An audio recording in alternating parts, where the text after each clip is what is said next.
Hey! Hey, it's Memorial Weekend, you jerks.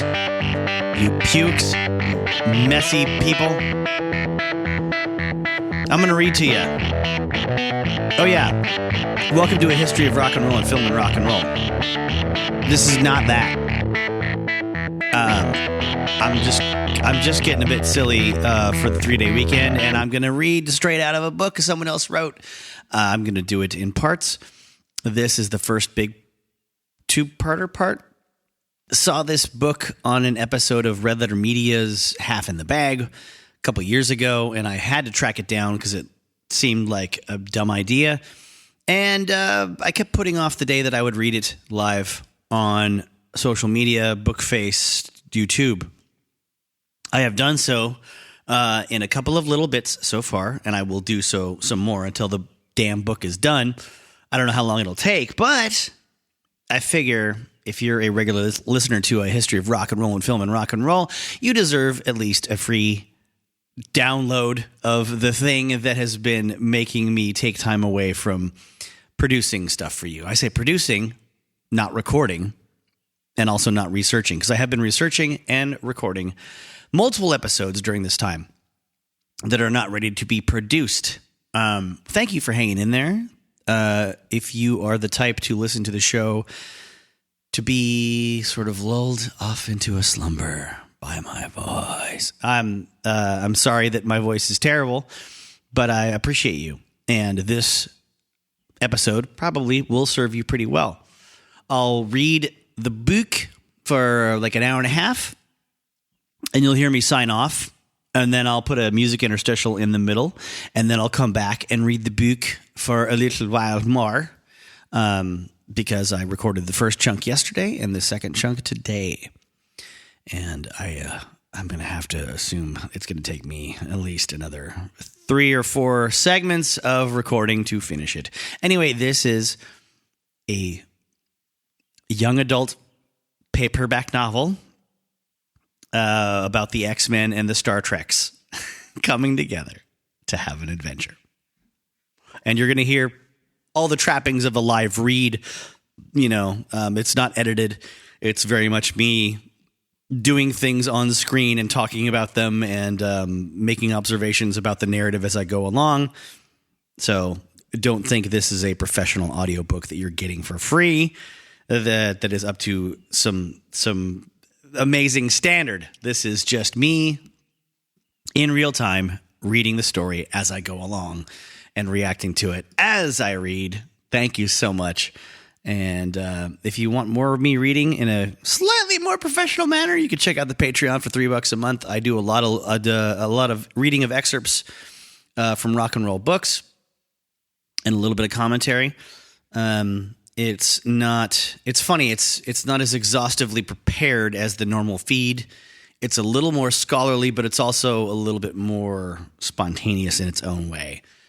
Obviously, that link will be in the description, as it always is. Thank you so much once again for giving a damn and for being here. Rock and roll's the best, and so are you. Woo! Yeah! Let's get into some mutants and some future people in spaceships. Right, everybody. All right. Going to refresh my feed on the phone, see if this is popping up. It looks like it is. Let's see. All right. Yep, there's my stupid voice. Okay. Well, it's a Memorial Weekend. If I was a healthy, well-adjusted person, I would be in the mountains or with the family of some kind, or perhaps fishing or on a trip. On a long, sweaty trip in a car with other people that are also sweaty and probably cranky. Anyhow, I'm not, because you, the illiterate populace, are unaware of the majesty and the glory of literature. And thus, I will be reading to you today this X-Men Star Trek novel by Jan, Michael, Vincent, Marty, Friedman. All right? So, buckle up.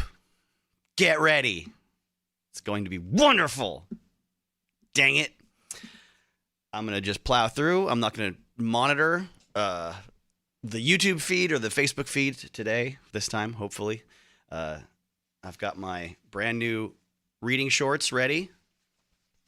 I will place them upon my person now so that I am prepared and equipped to read properly. There we go. Okay. Oof. Let's do it. This will be in 3 parts, I believe. I think we'll do a bit today, a bit tomorrow, a bit the next day, and that should hopefully wrap it up. Prologue! I will be a new person, Ariad Sovar told his friends. Savoring the warmth of the afternoon sun in his face, I will be a person the world has never seen before. His companions laughed good-naturedly and reminded him that everyone is like that, a person the world has never seen before. Whoop. Let me adjust this. Yoink. Yep. And they said that was true even before a person went on his adulthood quest. But Ariad wouldn't have this enthusiasm dampened. I will be truly different, he said. I will be so different from anyone else, you won't know me when you see me again. They laughed again, and this time, he laughed with them. Over the next several hours, Ariad and his friends completed their hike into the barren highlands of Ra'ad Kuldur. At the doorstep of the gigantic Vurin Pass, they paused to eat something. Descriptive. Evocative language. Something. They ate something. Are you enraptured yet? When Ariad prepared himself for the task ahead, his friends traded scandalous stories about him and laughed even harder than before. Then, as the sun began to set, he hugged each of his companions and said goodbye to them. After all, he was certain they would never see him again, at least not as the Ariad Sovar they had known. Continuing his journey on his own, he mused that one other should have been there to say goodbye to him. Unfortunately, that one was gone from his life forever. It was best to forget about him, the youth told himself, and to move on. Without benefit of food or water, Ariad made the long climb up to Otros Par, the legendary field of heaven. When he got there, he saw the dozen tall, lonely stacks of rocks that awaited him. Ariad chose the pile farthest from the ruddy light of the setting sun, and therefore nearest the light of the sun that would rise the next morning. Then he climbed the rocks, laid one on top of the other in ancient times. He climbed the rocks, laid one on top of the other in ancient times. Until I assume the editor may have missed a trick there. Perhaps the phrase was supposed to be as in ancient times. Who am I to say? I am not a published author. Until he reached the highest and most precarious of them. Sitting, he crossed his legs. Then he took a breath and composed himself. His light clothing barely any help against the cutting lash of the wind. Putting aside all thoughts of the life he had led to that point, thoughts both good and bad, he began to sing. It was the way it had been done by his ancestors for the last 750 years. It was what tradition demanded of him, and Ariad was only too eager to comply. So he sat there, alone under the terrible, unexpected brightness of the stars, and sang psalms to the inclinations of his spirit. Nor was it like any other spirit in all the universe. His elders had assured Ariad of that again and again. All he had to do was sing the song. They had said, and he would find the elements that made him unique. The elements that finally irrevocably made him Ariad Sovar. For a brief time, the stars were obscured by a herd of gray clouds. Ariad felt a cold, eventually numbing sizzle of rain, but he sang his way through it. The rain stopped, the clouds dissipated, leaving only a few breeze-rippled puddles as evidence of their passing. As he sat there shivering, he was again haunted by thoughts of the one who would have been with him at Vurin Pass. Anger and resentment rose in him, and pain as well. No, he told himself, you must be clear in your mind, driving away such thoughts as the clouds have been driven from the sky. Opening his eyes, Ariad dropped deeper into his song. Seeking solace, he wrapped it about him like a cloak against the chill, and in time his thoughts became pure again. He pursued mystery after mystery, seeking who he was and who he might yet be. Oh, this is getting rough, folks. He came up with questions, a great many of them, but nothing at all in the way of answers. Not at first, anyway. Then, with the first pale hint of dawn, a change began to take place in Ariad. As the wind lost its edge and the land grew still, the answers he craved started to come to him, one after the other. Slowly at first, and then in a dizzying, breathtaking rush. The youth felt a rush. Well, we just used the word rush, Mr. Michael Jan Friedman, Vincent, Marty. The youth felt a rush of confidence, a heady unfolding of grand potentials and possibilities. With great satisfaction, he realized he was doing what he had set out to do, shedding one existence and dawning another. Finally, the song having served its purpose, he stopped singing, but the feelings of joy and transformation continued. Now the sun was rising over the uneven line of the horizon. Like, we don't get any clue as to what the song sounds like or what could have been effective about it, of course. Why would we? Nothing about the culture he comes from and the way they write songs or the way that they sing. Nah, why would you? Why would you? The sun was rising, blah, blah, blah. Warmth moving down Ariad's body like a lover's caress. Boo. It immersed his hands and feet, then breathed deeply again, and at last he opened his eyes. The world was beautiful, even this place with its dark, graceless flats and slopes and rock piles, with its stubborn refusal to support life. It was as beautiful as anything he had seen. His teachers were right, Ariad thought. There had been a new way of seeing things locked inside him, a way that belonged to him alone. And all he needed to do was to find it was to follow their path, wishing to share his feelings with his friends, knowing how glad they would be to see him. Eric uncrossed his legs and tried to dismount from the rock pile. However, his limbs wouldn't cooperate. They were stiff and awkward from the long night's vigil. He had to go slow to allow his feet to find the niches between the stones. If you're just joining and you feel worried that you've missed something because you came in late, don't you be concerned, because nothing has as of yet happened or taken place that is to inform the action of any sort. We have a character on a vision quest, and that is it. And a lot of description of nothing happening. Just saying. If you just popped in and thought, oh my goodness, Jay's already started, I'm missing out on important info. No, you are not. All right. Little break for a sip of a horrible, awful, tragic energy beverage. It was cheaper than Red Bull. I was out late last night. Cut me some slack. Why can't he move? What's the deal? He's pondering, blah, blah, blah, blah, blah. He feels his veins and his legs are swelling. He's pondered the question. There's a tiny trickle of fear running down his spine. I realized it wasn't just his legs that felt. His arms felt that way too, weighted down and thick, swollen somehow.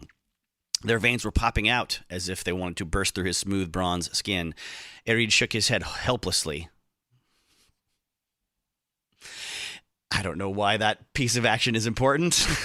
He shook his head. It didn't make sense. There was no poisonous animals lurking this high up, no toxic plants he might have brushed against, and if he had eaten something bad for him the day before, he would have known it long before all this.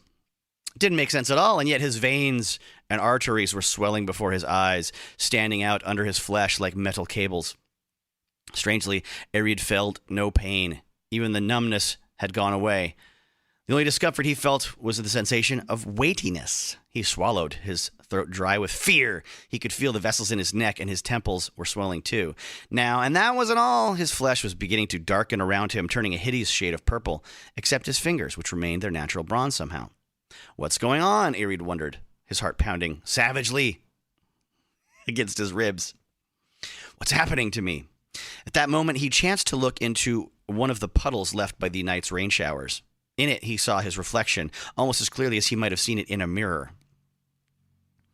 He was hideous, his blood vessels enlarged and darkening all over his face, his narrow, long brush of blue-black hair starting to thin and fall out. As he staggered away from the sight of himself, repulsed beyond words, he heard someone screaming. It took Ariad some time to realize it was him. He fell to his knees, too weak and scared to support himself any longer. Only his fingers remained normal, resisting whatever had befallen him. Staring at them, he tried to hang on to the remnants of his sanity. Then something happened to his fingertips as well. They began to glow with pale, hazy light. Ariad studied them, wondering what would happen next. He wasn't left wondering for long. A brilliant white beam shot out suddenly from one of his fingertips and struck a nearby stack of rocks, shattering it with explosive. Ooh, he's got laser fingers. He stared at the stunted pile that remained. He stared at the stunted pile that remained. That was a sentence that did not need to be written. Did I really do that? He asked himself. Then, before the fragments created by the first beam could stop rolling, a beam projected from another finger and hit the ground. It pulverized the rocky surface and sent a blinding spray of pebbles into his face. Ariad got up and staggered backwards, eyes watering, trying to hold his hands as far away as possible, but a third beam shot over his shoulder, missing his ear by only a few inches. Then another shot out, and another after that, all of them losing themselves in the blue-green heavens.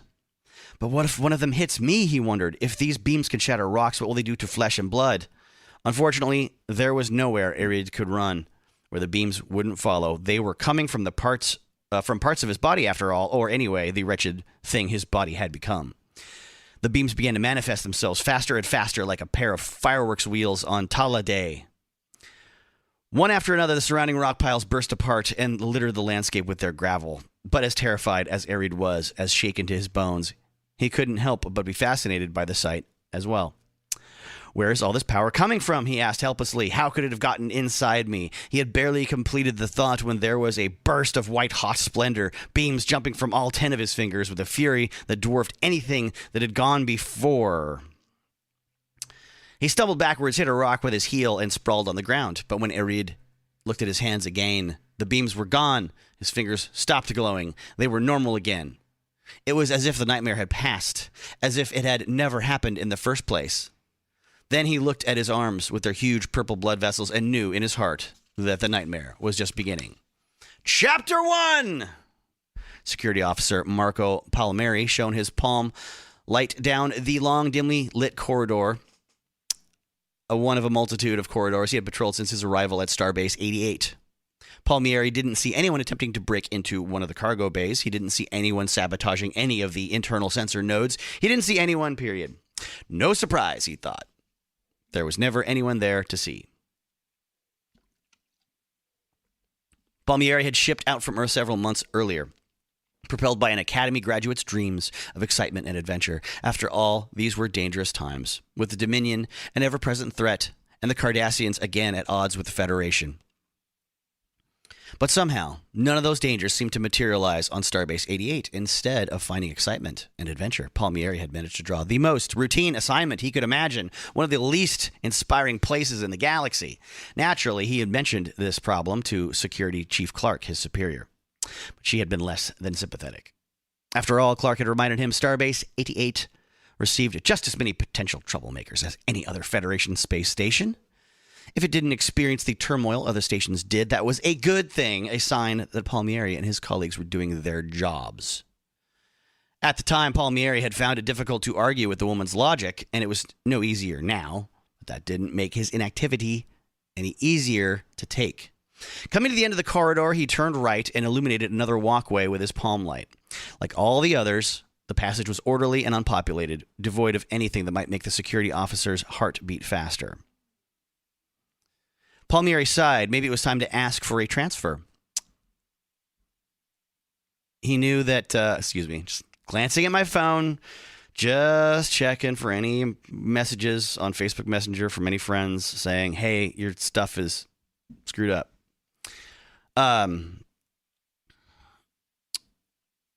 Like all the others, the passage was devoid of anything that might be screwed up. Maybe it was time to ask for a transfer. He knew that the berths on starships were hard to come by, but there had to be some starbase somewhere in need of an eager, if untested, security officer. Suddenly, his tricorder began to beep. taking it out of its loop on his tunic. He checked its tiny screen to see why. What he saw made him wonder if the tricorder was on the fritz. It was indicating a temporal flux artifact in Cargo Bay 6, but that didn't make any sense. The base's security station routinely scanned for such phenomena. If they had... Clark to Palmieri, came a voice, shattering his thought. Dutifully, he tapped his communications badge he wore on his chest. Palmieri here, Chief. Are you getting a temporal flux reading down there? As a matter of fact, said Palmieri, it just registered on my tricorder. You don't know anything about it? No more than you do, Clark told him. Go check it out, but be careful. If there's anything at all to be concerned about, let me know immediately. Will do, he said. Palmieri out. Obviously, he thought the chief wasn't seriously worried about the temporal flux reading, or she would have insisted on checking it out herself. I don't know. Is that how the hierarchy works? If the chief is concerned, you run down to the cargo bays yourself and don't let the security officer do their job? Who am I to question this chain of command? It wasn't far. Palmieri took a left at the end of the corridor and found the entrance a few meters down on the left. Again. Laying his hand against the security pad in the bulkhead, he watched the door slide aside. It was dark in the bay, but he had his palm light. Palmieri took a few steps inside and played the light over the uneven terrain of stacked cargo containers. Nothing to see. But when was there ever? Taking out his tricorder, the security officer scanned the bay from one side to the other. There was evidence of flux, all right. Not a lot, but enough to make him wary. He looked around again with the help of his light, which would be implied already. As readers, we're aware of this. Seeking the exact location of the phenomenon. Abruptly, without warning, the cargo bay blazed with a brilliant blue-white light. Instinctively, Palmieri threw a hand up to protect his eyes. Losing his balance, he staggered backward a step. By the time he had righted himself, the source of the illumination was gone. The bay was dark again. The neon afterimage in his retina, the only evidence of the flare-up that had happened at all. Then he glanced at his tricorder and realized the afterimage wasn't the only evidence. For a moment, apparently, the temporal flux reading had gone off the scale. Now it was back to a trace level again. Strange, Palmieri thought. I better let the chief know about it. But before he could tap his communicator, he heard a sound. Something muttered. A curse, he thought. Whirling, he saw he was no longer alone in the cargo bay. There were shadowy figures at the far end among the largest containers, where before there had been nothing and no one. From what he could tell, they hadn't noticed him yet. Where are we? One of them asked the others. Weren't we just standing in the woods outside the mansion? Someone else asked. I've got a better question, said a third voice. Oh, where are we time hook devices? A fourth one spoke up gruffly. Gone, it looks like. And don't that take the flamin' cake. Putting away his tricorder and drawing his phaser, the security officer took a breath. Then he played his palm light on the figures. Hey, one of them rasped at him. What are you trying to do, blind us with that thing? Counting quickly, Palmieri saw there were 7 of the intruders, 5 males, 2 females, one of the latter rather young-looking. All humanoid, he decided quickly. At least 2 of them looked like no species he'd ever seen before. One had light blue skin, but no Bolian, Andorian, Benzite, or Pandrolite had ever had such yellow hair to go with it. And the great white wings he wore looked like they had sprouted right out of his back. Another sported golden eyes and a dark blue complexion. Or was it some kind of fur? Also, the being had only 3 toes on each foot and 3 fingers on each hand. In itself, not so unusual maybe, but he had a tail as well, which seemed fully maneuverable and ended in a sort of arrowhead shape. And that part was unusual. There was also a short, stocky specimen in yellow and black, or blue garb, and a elaborate yellow and black mask. Though Palmieri knew of races whose people went hooded for cultural or religious reasons, he had a feeling this was something else, some kind of disguise. A strange group indeed, but it wasn't just the strangers' appearances that made him wary. It was where and how they had shown up in an obscure part of the Starbase. without any kind of warning or prior notice. Clearly, their appearance was linked with the blinding flash that had taken place a moment earlier and the flux buildup that had accompanied it. It was too much of a coincidence for Palmieri to believe otherwise. But what was the connection? Who were these people? "Stay right where you are," he barked. He trained his phaser on the intruders. They didn't seem to have any weapons in hand. But that didn't mean they weren't armed or dangerous in some way. "Careful," said the one with wings on his back. "That looks like a weapon he's holding." "I believe Archangel's right," the one with the tail chimed in. With the hand that held the palm light, the security officer tapped his communicator. "Palmieri to Chief Clark. Trouble on level 10, section 4. Request backup." Help would soon be on its way in a matter of seconds. All he had to do was hold these people until then. The man in the mask took a couple of steps toward Palmieri. "How about you put that toy away, Sparky, and tell the old knucklehead what kind of frying pan we landed in?" "Frying pan," thought the security officer. He remained calm and aimed his weapon directly at the stocky stranger. "I told you to stay where you are." "Or what?" said the masked man. "You'll slap my wrist? Let me tell you, bub, I've been slapped by bigger and better." "I warned him," thought Palmieri. Pressing a stud on his phaser, he hit the stranger square in the chest with the ruby-red beam, sending him flying backward into the arms of his companions. What happened next turned the security officer's knees to jelly. The biggest of the strangers, who had looked perfectly normal to that point, suddenly grew even larger, producing a shiny skin of armor plating, and interposed himself between Palmieri and the others. The security officer could think of only one thought: shapeshifter. That would mean the strangers were Dominion agents. Wait, is that? Yeah, all of them. And they'd had the gall to materialize right in the middle of the station, as if they somehow owned the place. Palmieri grated his teeth as he tried to remember what he'd learned about changelings. Did phaser beams even have an effect on them? And if they did, at what setting? "Stop," said the shapeshifter. "We have done nothing wrong." Suddenly, the security officer heard a pop and realized one of the strangers had disappeared. As the scent of sulfur reached him, he realized it was the one with the dark blue skin. But where had he gone? Back to whatever vessel they had come from, even without the benefit of temporal flux incident? And why hadn't the others gone with him? Before Palmieri could come up with an answer, he felt something grab him from behind and spin him around.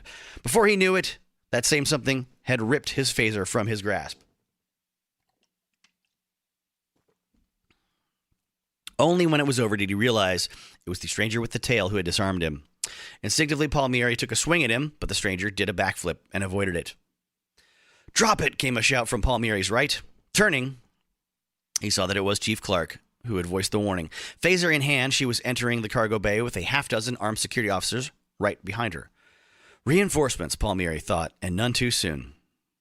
"Lights," said Clark. Instantly, the cargo bay was illuminated.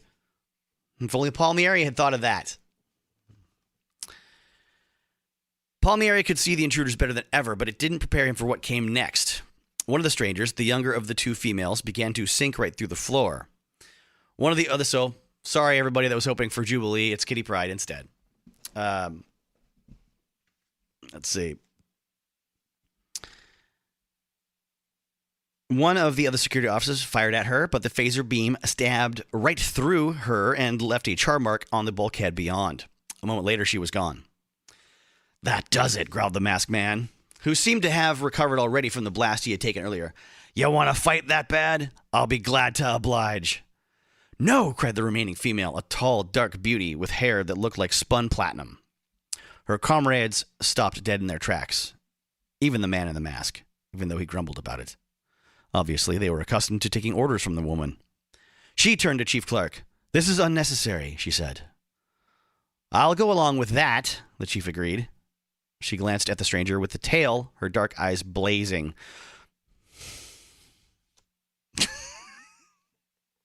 Phrase that no bad writer can ever resist using. Let me know next time you see someone's eyes blazing in real life, please. Unless they're a mutant. Unless they're in the X-Men. But come on. This is not one of the X-Men. Of course, you'll have to return that phaser if you want to keep this cordial, and I want your friend, the girl, back where I can see her. The woman with the silvery hair nodded to the one with the tail. "Give it back, Nightcrawler." Your wish is my command, he replied, and with a casual air, he tossed Palmieri's phaser to him. The man with the wings then turned to the floor. It's all right, Shadow Cat. You can come out now. Before Palmieri's wondering eyes, the younger woman's head floated up out of the deck surface. Then, when she was satisfied there wasn't any danger, she ascended the rest of the way. Palmieri shook his head. Who were these people? Wait a minute, said one of the other strangers. A fellow with closely cropped... Oh, wait a minute! Cropped red hair, decked out in yellow and green. So no Cyclops, so we get Banshee. Okay, fine, whatever. He took a couple of steps toward Clark. That's far enough, she told him. Suddenly, the red-haired man grinned. Then he turned back to the woman with the silver hair and indicated Clark with a gesture. Do you not see it? He asked, in what Palmieri was beginning to recognize as an Irish brogue. The woman's eyes narrowed and then widened again. Yes, she answered at last. It's the same uniform, isn't it? And the same insignia. Exactly the same, the redhead confirmed. He turned to Clark again and spread his hands in a gesture of peace. Tell me, lass, would you happen to know the lad by the name of Picard? The name sounded familiar to Palmieri. Then he realized where he had heard it before. Jean-Luc Picard was the captain of the Enterprise, the flagship of the fleet. If the stories about the man were true, he had saved the Federation from destruction more than once. Okay, so if you knew that about the guy, how did you not recognize his name when it was first spoken? Huh? What do you want with him? Clark asked the man with the brogue. The redhead smiled. Believe it or not, he's a friend of ours. Okay, so this is a sequel? There's a previous novelization book type thing where they hang out, or is it... Unless the previous story was from a comic book or something. I don't know. It didn't say. It should say on the outside of the book somewhere, for crying out loud. Pradis Amon, esteemed Chancellor of the planet Zaldia, paced his high-ceilinged summer office with a heart full of trepidation. He no longer had to study the rounded monitor on his desk to know what kind of reports were coming in, and at what seemed like an ever-accelerating rate. In Brelos province, a woman named Nikiti Ialo had nearly killed her newborn twins when her body began drawing heat and light out of everything and everyone around her. 200 miles away, in the city of Cardrilled, 2 eyes, actually, a mental patient named Tessa Malik had thrown his ward into chaos when he began incinerating beds with the power of his mind. Off the Nornian coast, a recreational fisherman was lucky to escape with his life after accidentally punching a hole in the bottom of his boat. A Mercassite gymnast had come close to suffocating when she somehow encased herself in an impermeable metallic skin. And at Otros Par, in the midst of an adulthood quest, someone named Ariad Sovar had inadvertently blasted several prayer perches to dust with his energy beams. Such bizarre incidents were taking place all over the globe, and if the reports could be believed, as much as Amon didn't want to believe them, it appeared he had little choice in the matter. After all, they had been filed by sane, reliable regional administrators. People turning invisible, indeed undetectable, except by the most sophisticated instruments, moving more quickly than the eye could follow. And one who could create illusions so real, so powerful, she had already caused a fatal hovercar accident. The fact patterns were always different, but the one thing remained constant. In each case, the individual at the heart of the incident had recently reached the age of 22. Why that span of years? Amon had no idea. But it was the only common thread that seemed to exist, tantalizing him with the hope that he might understand what was going on if he just tried hard enough. A voice filled the room, startling him out of his meditation. Chancellor, it's the security minister. Amon nodded. Send him in. A moment later, Minister Tollet entered Amon's office, his white garb marked by the black ribbon of the security corps. Taller and broader than Amon, he inclined his silver-tufted head and spoke in a deep voice. Good to see you, Chancellor, though I wish more pleasant circumstances had brought us together. So do I, Tollet, said the Chancellor. He tilted his head to the direction of his desk. You've seen the latest reports? The minister nodded soberly. I have indeed. They're disturbing, to say the least. Yes, Amon agreed, but the repercussions may be even more so. Tullett looked at him. What do you mean? The public feels endangered, said the Chancellor. Our people are frightened. Perhaps they are right to feel that way. The minister shrugged. I've yet to hear of these strange 22-year-olds using their abilities to hurt anyone. But it will happen eventually, Amon insisted. He eyed his colleague. Mind you, the youth in question may only be acting in self-defense, or perhaps what he perceives to be self-defense. But he will lash out at someone, and there will be a tragedy. And when that happens, the news will spread like wind-driven fire. Tullett considered the possibility. Then we must prevent the spark, and thereby the fire. Agreed, the Chancellor replied. He turned to the oval window behind his desk, where the cloudless sky was mellowing to a dusky orange. He could still make out the dark smudge of the Obrig Mountains on the distant horizon, with the lights of the area's only city clustered at their base. Verdine, he said. The security minister regarded him. I beg your pardon? Verdine, Amon repeated.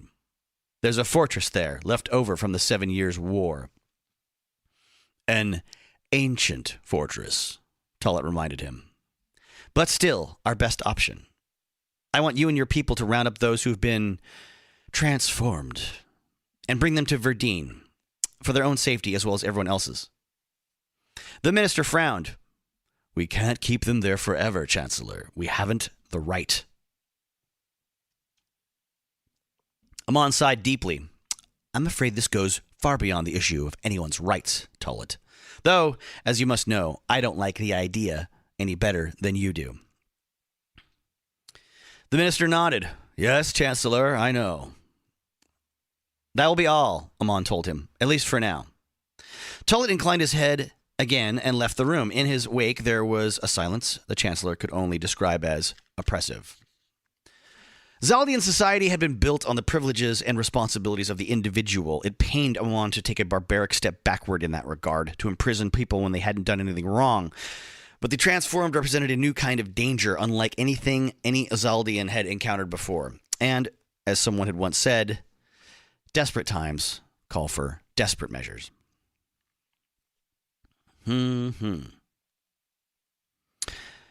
As Commander Worf got up from the center chair of the Defiant, he glanced at each of the men and women operating the ship's key bridge stations. Finally, he settled his gaze on Chief O'Brien.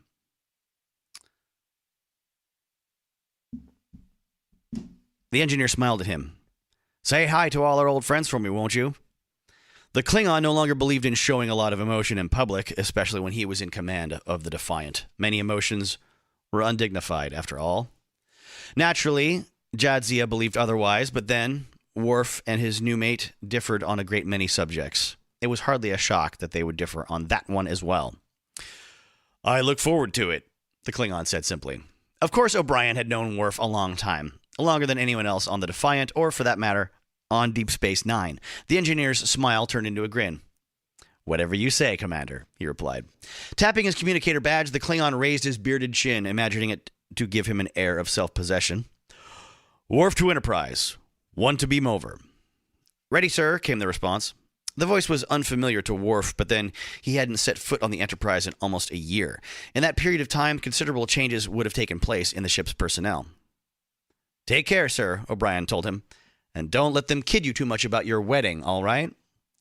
Klingon didn't respond to O'Brien's reference about his recent nuptials. However, he fully expected that the chief was right. No doubt some of his former comrades would find something humorous in his marriage to Jadzia Dax.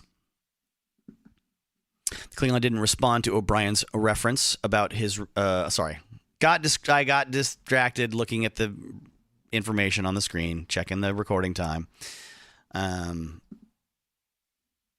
Oh, where did it go? There, okay. Lost. All right. Oh, interesting. I can't open a web browser while I have OBS running. Did not realize that was a recent change in the software update. Now I know, and knowing is half the battle. Let's see on the app. On the app of the Bookface. Make sure I'm still live. Yep, still live. Cool. All right. So, let's see.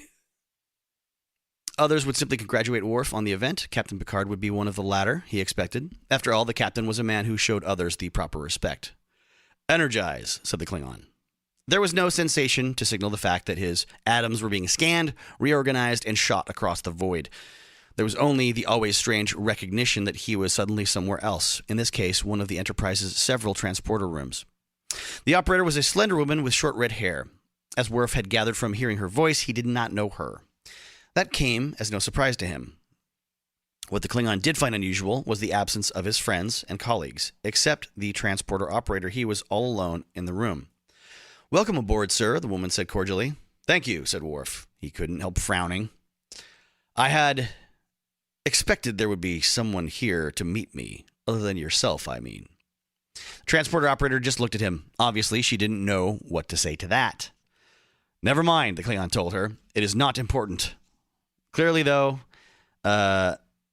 he thought the captain and his command staff were engaged in some urgent and unexpected business, though Worf had difficulty imagining what that business might be. Stepping down from the platform, he crossed the room and headed for the exit. He was almost there when the doors slid aside and revealed Captain Picard. The man looked distracted, so much so he almost walked into Worf before he realized his former tactical officer was there. "Mr. Worf!" the captain exclaimed. The Klingon suppressed a smile. "I am pleased to see you, sir." "You look well," said Picard. "As do you, sir." He eyed the captain more closely. "Has something pressing come up? Something of which I should be aware?" Picard looked at him. "I don't believe so," he responded finally. "Why do you ask?" Worf sighed. "No reason." True, he had expected a bit more of a reception. However, he had hardly seen the captain over the course of the last few years. The same was true of the Klingons' other former comrades, Deanna, Data, Geordi, Dr. Crusher, and Commander Riker. Times change, he told himself. People change. They make other friendships and move on.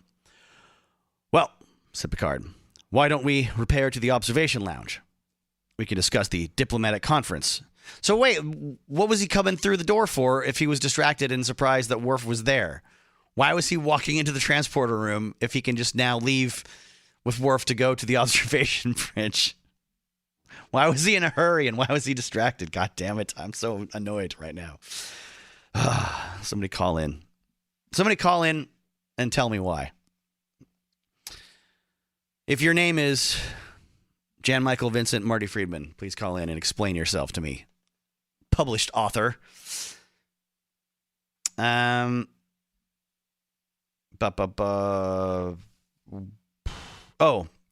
We can discuss the diplomatic conference. No doubt you've already have some ideas as to how you would like to approach it. Worf nodded, reminded of the reason for his visit. With the efforts of the Klingon Empire so vital to Federation security these days, Starfleet Command had decided to hold a strategy meeting with a number of high-ranking Klingon military leaders. As the Starfleet officer most familiar with the Klingon customs, Worf had asked to attend a planning session on Starbase 42. After all, the last thing Command wanted to do was offend or alienate its guests. And who knew the potential pitfalls better than a warrior of the House of Martok? On the other hand, with the Jem'Hadar a constant threat, Captain Sisko hadn't wanted the Defiant gone too long from Deep Space Nine, hence the rendezvous with another starship. The Enterprise was selected for the job because her captain had served as the Klingons' arbiter of succession years earlier. As that had given Picard some standing in the Empire, his input was valued as well. "Indeed," said Worf, "I do have some ideas." "Excellent," Captain replied. Then he led the way out of the transporter room. The Klingon followed, feeling as if he had just conversed with a stranger. It was not a particularly good feeling. Catching up with Picard, he cleared his throat. "You know," he said, "I have taken a wife." The captain glanced at him. "Yes, I've heard. That lovely young woman Captain Sisko depends on so much. She's a Trill, as I recall." Is that Star Trek jargon for a woman of loose morals? It's a real Trill, you know, hanging around truck stops late at night. Worf nodded. "That is correct. What was her name?" Jadzia Dax." "Of course. Congratulations," Picard said. Klingon did his best to conceal his disappointment. he had expected a bit more from the man he had designated his childish, his ceremonial defender, when he was accused of treason on his people's homeworld several years earlier. "Thank you," Wolf answered hollowly. Suddenly, something occurred to him. Perhaps it was the captain who was disappointed in him. Hadn't the Klingon held his wedding without inviting anyone from the Enterprise? And if he were in Picard's place, wouldn't he have taken offense at that? "I would have invited you to the wedding," Worf began to explain, but Alexander was shipping out in a matter of days. The captain smiled at him. "There is no need to make excuses, Commander. I understand completely." His tone said he was telling the truth. He really did understand. And as far as the Klingon could tell, it didn't matter much to Picard that he had missed the wedding. They entered the nearby turbo lift and instructed it to take them to the bridge. During their passage through the ship, the captain didn't say anything, and neither did the Klingon. They simply faced forward and waited to reach their destination. When the lift doors opened, Picard emerged first. Crossing the bridge, he headed for the observation lounge. Worf was right behind him. However, he took a moment to scan the bridge and its personnel. His heart sank a little further as he realized there was no one there that he recognized. Not one at all.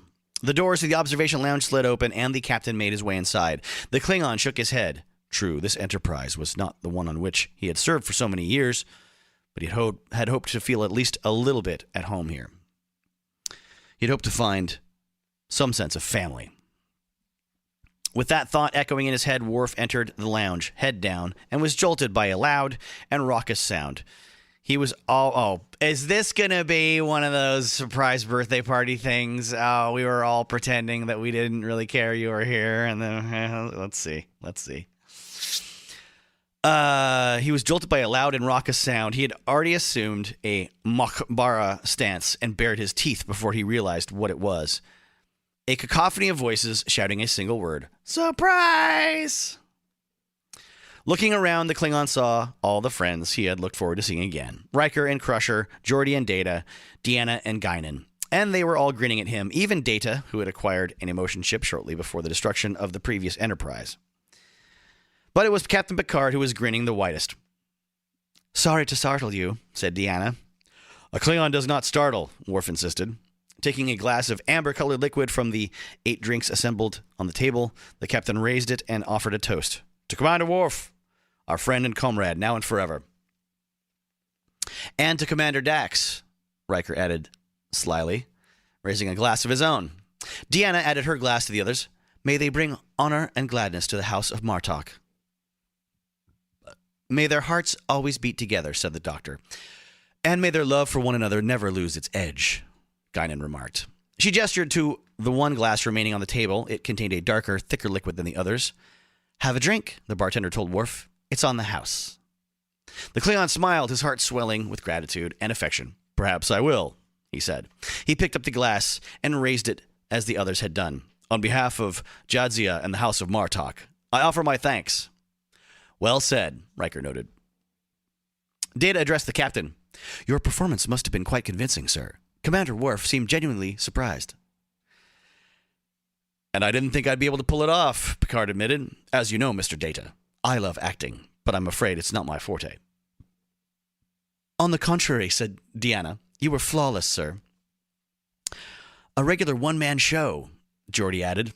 The Klingon grunted. "I wish Chief O'Brien could see this. He warned me that you would all taunt me." "Taunt you?" Data echoed. "About what?" "My marriage," said Worf. The android looked confused. "I fail to see what purpose that would serve. As I understand it, marriage is a happy event. One in which two people agree to share the experience of their lives. For better or for worse," Geordi chimed in.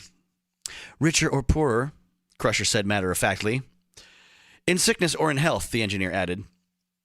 "Wrong culture," Riker pointed out. Geordi and the doctor looked at each other. "He's right," said Crusher. Geordi shrugged. The first officer put his hand on Worf's shoulder. "Just one bit of advice," he said. "Don't forget your anniversary, Commander. I understand that little woman swings a mean bat'leth. Though from what I've heard, not half as mean as your mother-in-law's," Geordi added. The Klingon looked at Riker. Distracted by the screen. So things are moving around on the little video game thing that I put up there so nobody would get bored.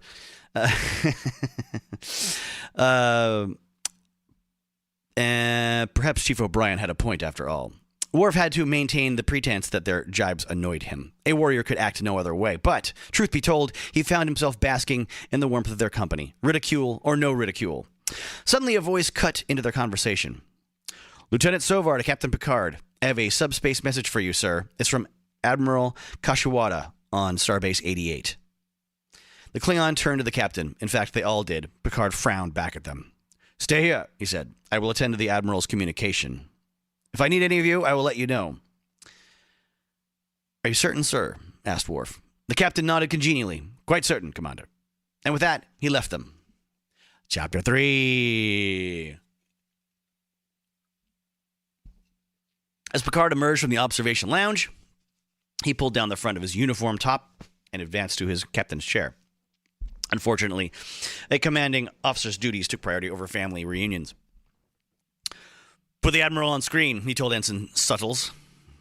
A moment later, the image of a flowing starfield was replaced with a familiar visage, that of Admiral Yoshi Kashiwada. 30-odd years earlier, the Admiral had served as the captain's tactics instructor back at the Academy. Kashiwada smiled, deepening the wrinkles around his eyes. Good to see you, Jean-Luc. I trust you're well? The Admiral was of the old school, where nothing was so urgent it superseded the need for good manners. Quite well, thank you, Picard replied. How are you, sir? Kashiwada shrugged. As you can see, I survive. And will for another 100 years, no doubt. But I suspect you called about a more immediate concern. The Admiral nodded. In fact, I have. I find myself playing host to a most unusual group of guests, whose method of arrival is no less strange to me than they are. What's more, they claim to know you. Picard leaned back in his seat. Their names? Kashiwada frowned ever so slightly. They insisted you would know them more readily by their aliases. He peered at the monitor alongside him. Storm, Wolverine, Banshee, Arch. The captain felt a thrill of surprise shoot through him. Archangel? He blurted, completing the name. The other man cocked an eyebrow. Then you do know them. Picard leaned forward again. I met them some time ago, though. The Admiral looked at him. Yes? Frankly, I'm at a loss to explain what they're doing here. They reside in another frame of reference, another universe, as it were. I have a grandson who is said to do the same, Kashiwada commented, but I have a feeling you mean it in a more literal sense. The captain confirmed it. Did your guests say how they got here, or what purpose they had in mind? The Admiral held his hands out, a gesture of helplessness. From what they tell me, their arrival was not a matter of design, but an accident. Their only intention, they insist, is to return home. I see, said Picard. I can send you the information that they gave us concerning their arrival. You may find it helpful. I would appreciate it, the captain told him. In any case, Kashiwada went on, since these people seem to know you, and since Starbase 88 is more or less en route to your destination, you thought I might come by and pick them up. The Admiral smiled. It might be a good idea for everyone concerned. At least one of our guests seems ill-suited to a Starfleet environment. And given his rather, let us say, surly disposition, I would be surprised if trouble did not ensue. Picard nodded. That would be Wolverine, he guessed. It would, Kashiwada agreed. Captain sighed. Even if Wolverine wasn't threatening to become a problem, he would have felt compelled to help the X-Men. After all, they had proven themselves dependable and courageous allies in their own universe. The least he could do was stand by them in his own. He turned to Lieutenant Rager, who was manning the helm. Make the necessary adjustments, he told her. Warp 6. Rager nodded. Aye, sir. Setting course for Starbase 88. Picard regarded the Admiral again. The Enterprise should be there in a day or so, sir. In the meantime, I trust you'll find a way to keep your guests properly entertained. Oh, yes, the older man assured him. One way or the other. See you then, Jean-Luc. Kashiwada out. A moment later, the Admiral's image was supplanted by that of the Starfield. The captain stroked his chin thoughtfully. The last thing he had expected was to run into the X-Men again. However, he had to admit that the prospect intrigued him, especially when it came to one X-Man in particular. As Ariad Sovar entered the room, he took note of three things. First, the presence of a thick-set, blue-uniformed administrator behind a large blackwood desk. His name was Osan, or so Ariad had heard.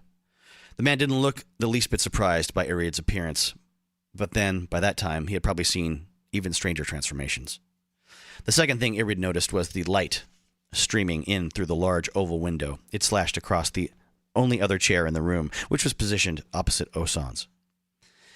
Ariad's third observation was that there were no guards in the room. The two who had escorted him in from his room had remained outside.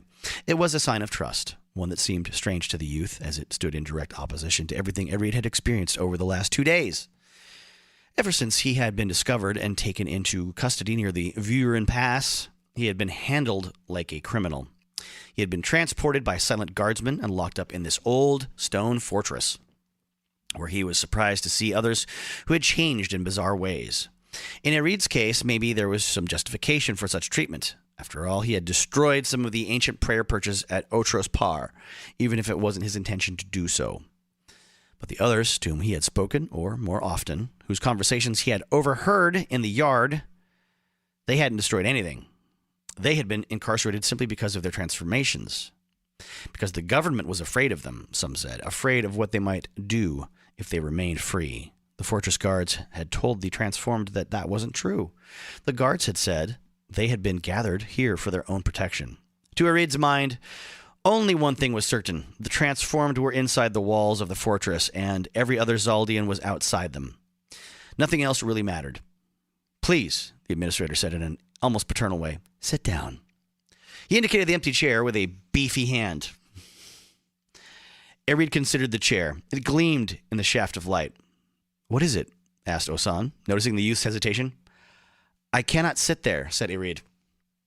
The administrator's eyes narrowed. Why not? The youth indicated the window with a tilt of his head. The light, it activates the energy in me. Understanding dawned on Osan's face. Understanding and something else as well. Something like concern, only stronger. Ariad was almost tempted to call it fear. I think you could pretty accurately call it fear. I think that's exactly what you're going for. Whew. And if that potential for danger exists, why is he free? Why is he in the room with the important man and no security? I guess we'll find out. I guess I should stop being so cranky about this.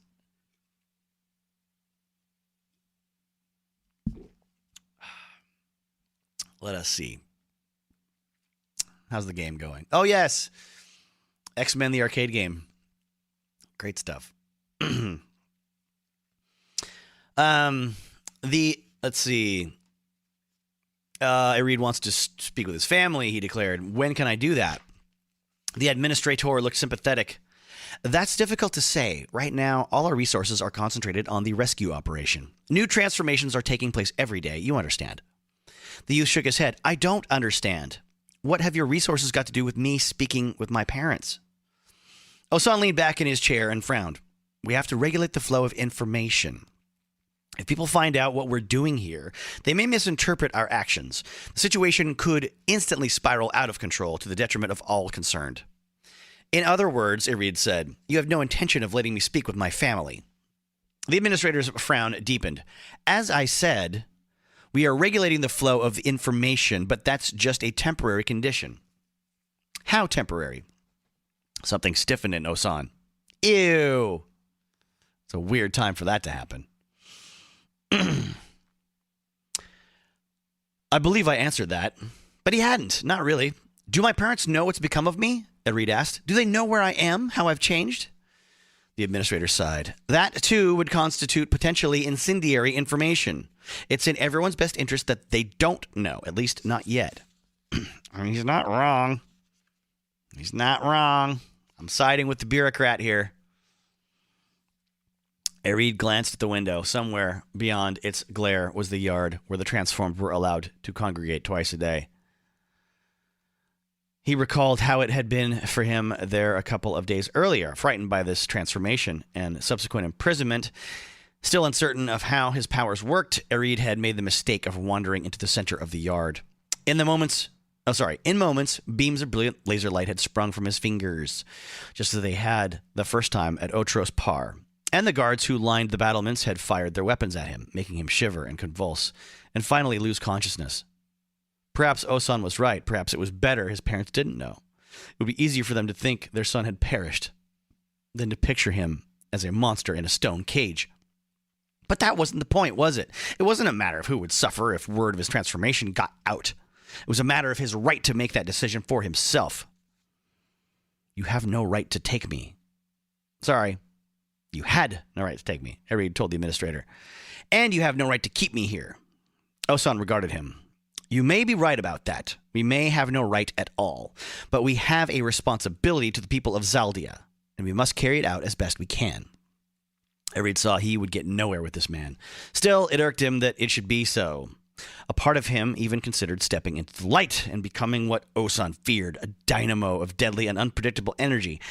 But that would only earn Ariad a barrage of stun fire from the guards outside, and he dearly wished to avoid another experience like the one in the yard. So if that experience in the yard had happened and there's a precedent set, how come no one has told this guy that he's going to burst into laser blasts when he walks into the light? Why would they allow this meeting with no security? Oh, goodness. Someday, he told his captor, you'll regret what you've done here. It was less than a threat, but more than a prediction. I feel like the author was sitting on that one for a while. Like he was waiting. He was waiting for an opportunity to use that phrase. Osan made a smile, a grim smile. This may surprise you, he said, but I regret it already. Ariad was still pondering the meaning of the man's words as he left the room and returned to his barracks.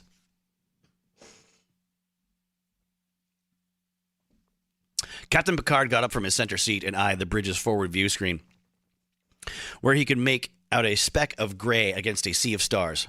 Maximum magnification, he said. Aye, Captain, replied Data, who was sitting at ops. A moment later, the speck became a full-blown Federation starbase. In this case, Starbase 88. Picard considered it for a moment, then cast a glance over his shoulder. Lieutenant Sovar, a security officer with bronze skin and a brush of blue-black hair, was manning the tactical console. He looked up from his monitors, seeming to sense the captain's scrutiny.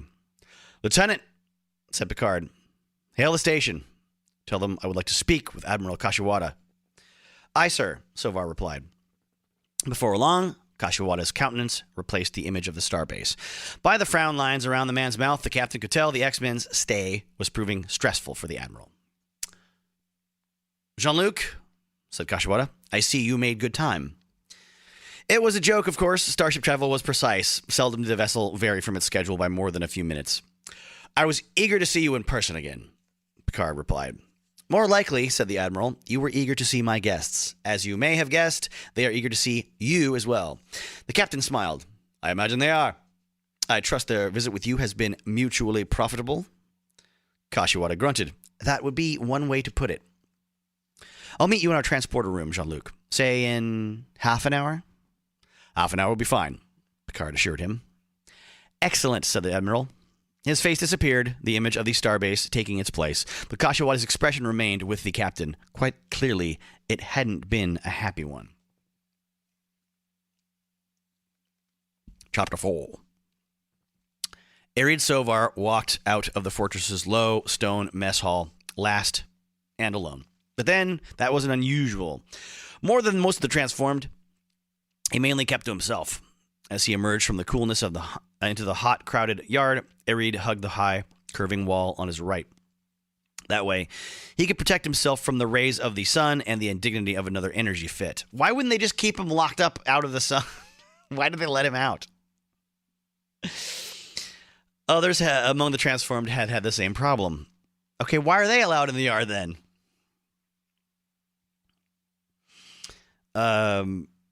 Ariad had learned that over the previous couple of days as the prisoner population had grown from 20 to just under 30. In fact, fully 5 or 6 of them possessed powers triggered by the sunlight. Like him, those individuals kept to the shadows as best they could, and in the rare instances where they forgot to do so or defied fate, their powers ran rampant. The guards of the ancient on the ancient battlements buried them in a storm of stun fire. This all seems incredibly inefficient. Of course, some fits seemed to take place without any provocation at all. Suddenly, one of the transformed would emit a web of electrical energy or grow 12 feet tall. And while they were trying to come to grips with what had happened, the guards would turn them into convulsing wretches. Eric shivered at the thought. It had become almost as hard for him to watch such an event as to experience it. Of course, not everyone was quite so sensitive to the feelings of others. Some seemed hardly to care at all. But then, the transformed at Verdine were as diverse as any cross-section of the population. The youth was reminded of that fact as he skirted the yard, watching his fellow prisoners meditate or exercise, or talk in small groups. No two of the transformed were exactly alike. There were shy, quiet types, and those who were loud and angry about what had happened to them. There were friendly, compassionate people, and those who hated everyone they looked at. There were young men and women who were frightened and wanted only to go home, and those who seemed to barely mind their imprisonment. What's more, they had all changed in different ways. Even with his enlarged purple blood vessels and the loss of his blue-black skull brush, Ariad was hardly the most grotesque of them. Some of the transformed had grown an extra set of arms. Some had sprouted horns, or similarly peculiar appendages. Still others had seen an alteration in skin texture or eye color. Only a fortunate handful had seemed to have undergone no outward change at all. Their powers were unique as well, where one had become immensely strong, another had become lightning quick, where one could draw energy from everything around her, another could turn solids into liquids or create illusions in the minds of others. All of them different, and yet all bound by a common destiny to become something their world had never seen before, near the occasion of their 22nd birthday. No one knew why they changed. No one knew how. They knew only that they had been altered, and for the time being, at the very least, there was nothing any of them could do about it. As Ariad's eyes adjusted to the bright light in the yard, he picked out the transformed who had arrived only that morning. There were 3 of them, the smallest group of newcomers he had seen yet. One was a small, slender woman named Dinara, who spoke with a Mercassite accent. To look at her, one would never know she could grow a metallic exoskin capable of withstanding the most punishing force. Yet Dinara could do exactly that, or so she claimed. The second of the new arrivals was a handsome young man named Paul Duel, the skin of whose forehead had become pocked with tiny green craters. Paul Duel's power, apparently, was a mental one. He could tell what others were thinking, in the manner of a betazoid. You know how betazoids be. But it was the third one of the newcomers who seemed to command everyone's interest. His name was Rahatan, and like Dinara, he looked much like any other Zaldian. A little taller than normal, with perhaps a little more swagger in his step, but nothing terribly out of the ordinary. The nature of Rahatan's power? He had neither demonstrated nor described it, so Ariad didn't have any idea. However, he had a feeling the man's talent was something formidable. Perhaps it had something to do with the influencing of others. That would explain the small crowd that had gathered around Rahatan. Hanging on to what he was saying. Curious, Ariad came as close as he could without exposing himself to direct sunlight. "You haven't been allowed?" said Rahatan. "That's right," a woman replied, named Korba, who had been seen to move in amazing bursts of speed. Oh, so all of her lines are like words run together with no spaces. "Not even call to our families to let them know we are here. They don't want anyone on the outside to know about us." "Slow down," said a man with luminous red eyes, whose name Ariad had forgotten. Why? So no need to mention it then. We could barely understand what you're saying. "I understood her," remarked a transformed called Layden. Most of his skin had turned into something hard and translucent like the armored shell of an insect, and he was reputed to have strength of 10 normal Zaldians. Layden smiled bitterly. "Korba said we can't make contact with the outside because the government doesn't want anyone to know about us. It's the truth, too. Osan hasn't made an effort to deceive us on that point." Rahatan grunted. "It doesn't seem right." "It's not," responded an attractive woman named Sivine,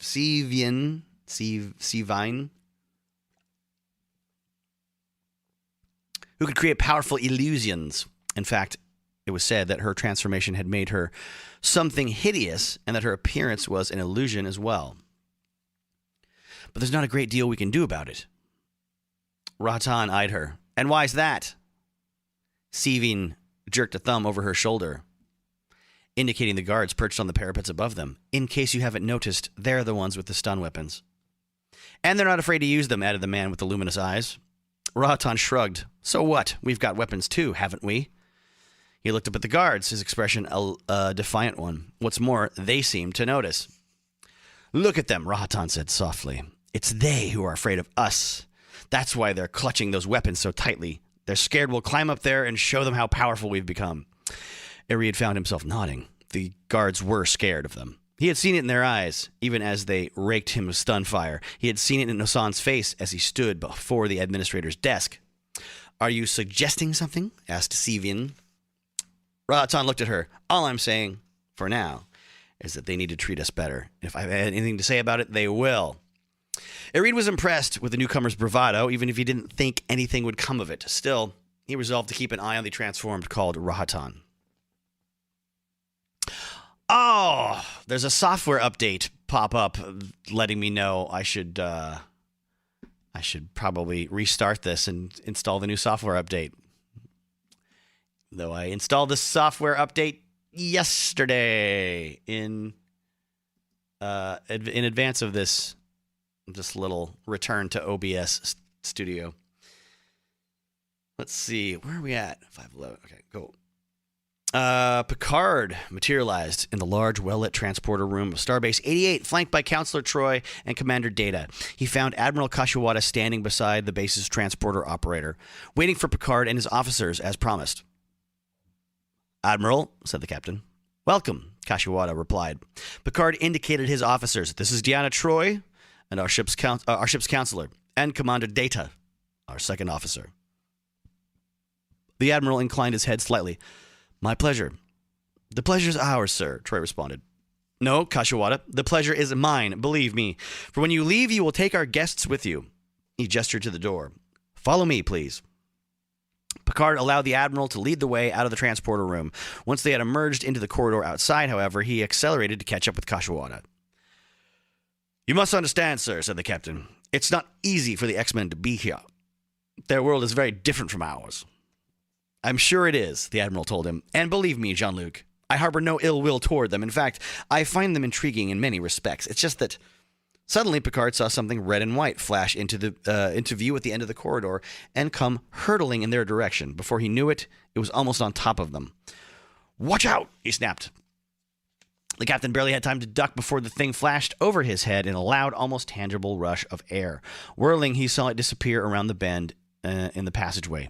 He cursed. What was that? That was Archangel, Data answered matter-of-factly. I imagine he was in a hurry, or he would have stopped to speak with us. Picard straightened and made an effort to regain his composure. No doubt, Kashiwada sighed. It's been my experience that Archangel travels that way as often as possible. I think he enjoys startling my base personnel with his comings and goings. For all the captain knew, the Admiral's observation was an accurate one, but he kept his speculation to himself. What a needlessly written sentence. Then again, said Data, as you yourself have pointed out, sir, a starbase is hardly the ideal environment for the X-Men. Perhaps, particularly the one who is used to the freedom of an open sky. Perhaps this is simply Archangel's instinctive response to being cooped up, the Admiral suggested. The android nodded. Precisely, sir. Kashiwada shrugged. No doubt, you're right, Commander. He resumed walking. Picard and the others followed suit. Nonetheless, the Admiral went on, understanding the stresses on Archangel's psyche doesn't make his mode of travel any less startling. Why, just a little while ago, before he could finish his sentence, a sinister, dark figure popped into existence in the corner ahead of them. The captain tensed, his nerves already taut from their encounter with Archangel. Remember that? Remember the encounter with Archangel a minute ago? Then he saw who it was.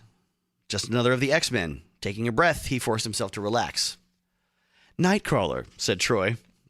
In the flesh, the mutant responded playfully, with a German accent. Or the fur, if you prefer. You may take your pick, Chancellor. How did you know where to find us? Asked Data. Nightcrawler grinned. A little bird told me. The one that went rushing by you a moment ago. Fortunately, I've come to know some of these corridors pretty well by now. Me too, said a youthful feminine voice. Tracing it to its source, Picard turned around and saw the head of a young woman emerging from the deck behind him. It would have been a bizarre sight, indeed, had it not been preceded by the equally bizarre appearances of Nightcrawler and Archangel. Remember that? Remember Nightcrawler and Archangel appearing just now? Shadowcat, the captain noted. Remind me to instruct you on the use of a turbo lift sometime. Floating the rest of the way up through the metal deck surface, revealing her blue and yellow garb, the girl appeared to ignore Picard's comment. It's about time you got here. Storm and the others are waiting for you in the Admiral's office, and they are not happy with what's going on. The captain turned to Kashiwada. What's going on? He repeated. The Admiral nodded. You see, we had some trouble with your friend Wolverine last night. I was forced to incarcerate him. You put him in the brig? Picard asked. That's correct, Kashiwada replied. Reluctantly, of course. However, it was necessary if we were to maintain order on the base. I see, said the captain. Can we go see Storm now? Asked Shadowcat. We are doing our best to make progress, the Admiral told her. If people stop flying by and floating out of the door... floating out of the floor, perhaps we will actually arrive at our destination someday. Shadowcat started to say something, but Nightcrawler held a hand up. Admiral Kashiwada is right, he said. The sooner we leave him alone, the sooner he and our friends are... Out of the corner of his eye, Picard saw a blur of red and white. He knew what it was this time, but was still disconcerting to see it bear down on him and then zip up over his head. We'll get where they're going, Nightcrawler finished, as Archangel negotiated a bend in the corridor and sped out of sight. Okay, said Shadowcat. Without another word, she walked into the bulkhead and vanished. A moment later, Nightcrawler disappeared as well. In his place, he left a small implosion of air and a scent not unlike brimstone. Kashiwada let the captain see his suffering for a fleeting moment. A most stimulating group indeed, the Admiral said. Picard didn't answer. He just followed Kashiwada to his ready room. Without any further interruptions, it was a journey of but a few minutes. As they entered the Admiral's sanctum, the captain saw that Nightcrawler, Shadowcat, and Archangel were there already. So were Storm, Banshee, and Colossus, as well as a dark-haired woman in gold and black Starfleet security officer's uniform.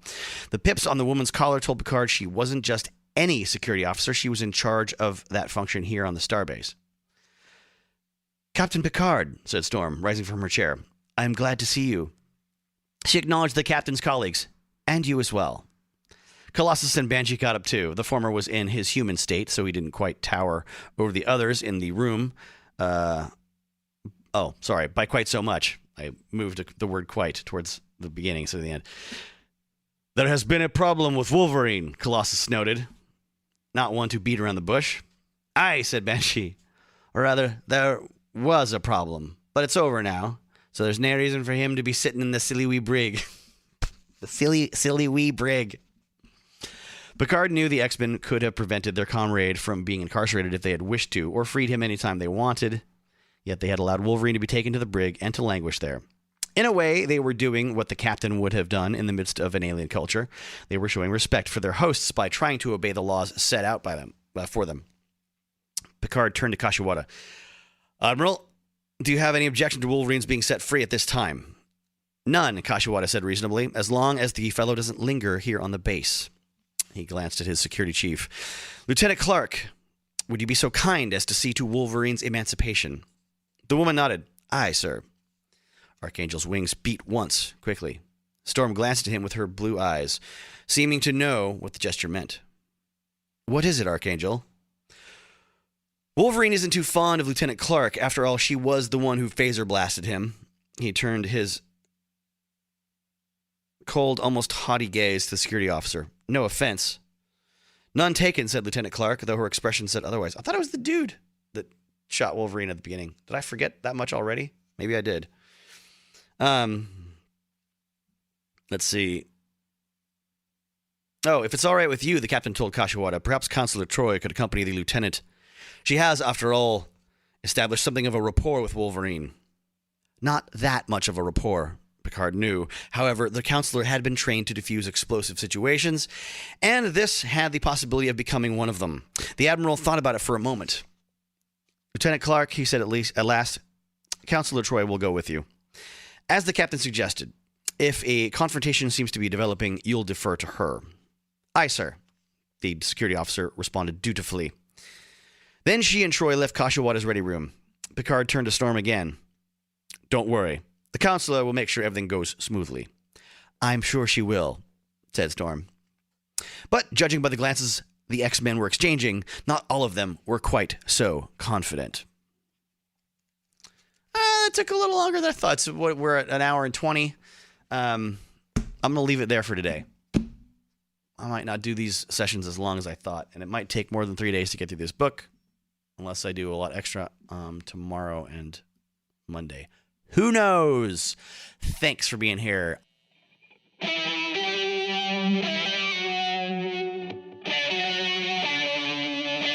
Woo, woo, woo! You hanging in there? Part 2 is coming in a few seconds. Enjoy this music transition. Oh, that part was almost Mr. Roboto by Styx. I hate that song.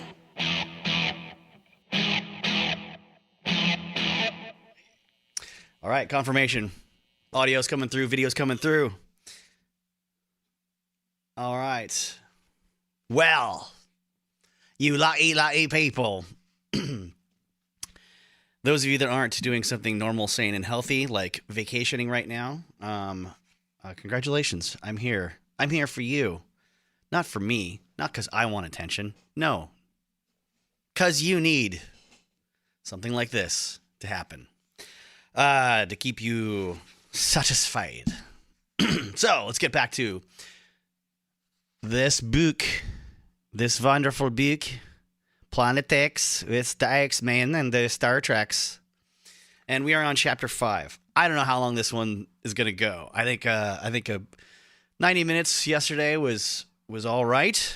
I don't know if I can do more than that, but hey, we're going to see how healthy it is for me to continue doing this today, and then how many more days it'll take over the course of the next week, because I don't think this is going to go as fast as I thought it was going to. I thought this dumb book was going to be a lot faster of a read. Anyways, chapter 5. As Troy accompanied Security Chief Clark along one of the Starbase's curving corridors, she used her betazoid senses to locate Wolverine and probe the mutant's state of mind. What she found in him was anger and frustration in equal parts. The anger was primitive, instinctual, what an animal might have felt at being caged. The frustration came from the restraint he had to exercise, lest he compound his offense by attempting to tear up his cell. I don't mind telling you, said Clark, he had quite a bit of damage. Oh, he did, quite a bit of damage. Troy let her empathic contact with Wolverine lapse. Oh, she replied. 2 tables, several chairs, and a replicator, the security officer enumerated, and of course one of the bulkheads. The counselor looked at her. One of the bulkheads? Clark nodded. Counselor nodded. I see. He's just up ahead, said Clark. She turned to her guest. You're sure you can handle this? Troy nodded. If the prisoner acts up, I'll just use a few Mokbara moves on him. The chief looked at her. You're joking, right? The counselor didn't sense any real amusement on Clark's part. Trying to, she said. A moment later, they came in sight of the brig.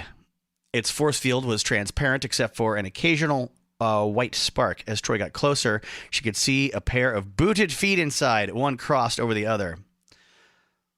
Lieutenant Clark, Wolverine said, without turning around.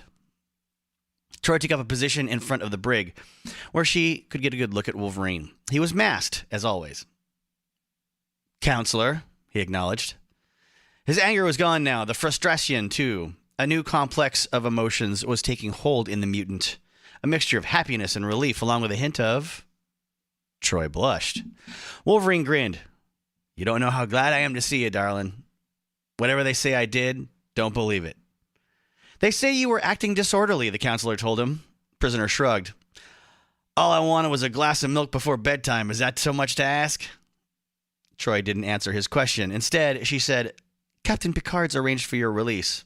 Huh, Wolverine grated. I knew he'd come through for us sooner or later.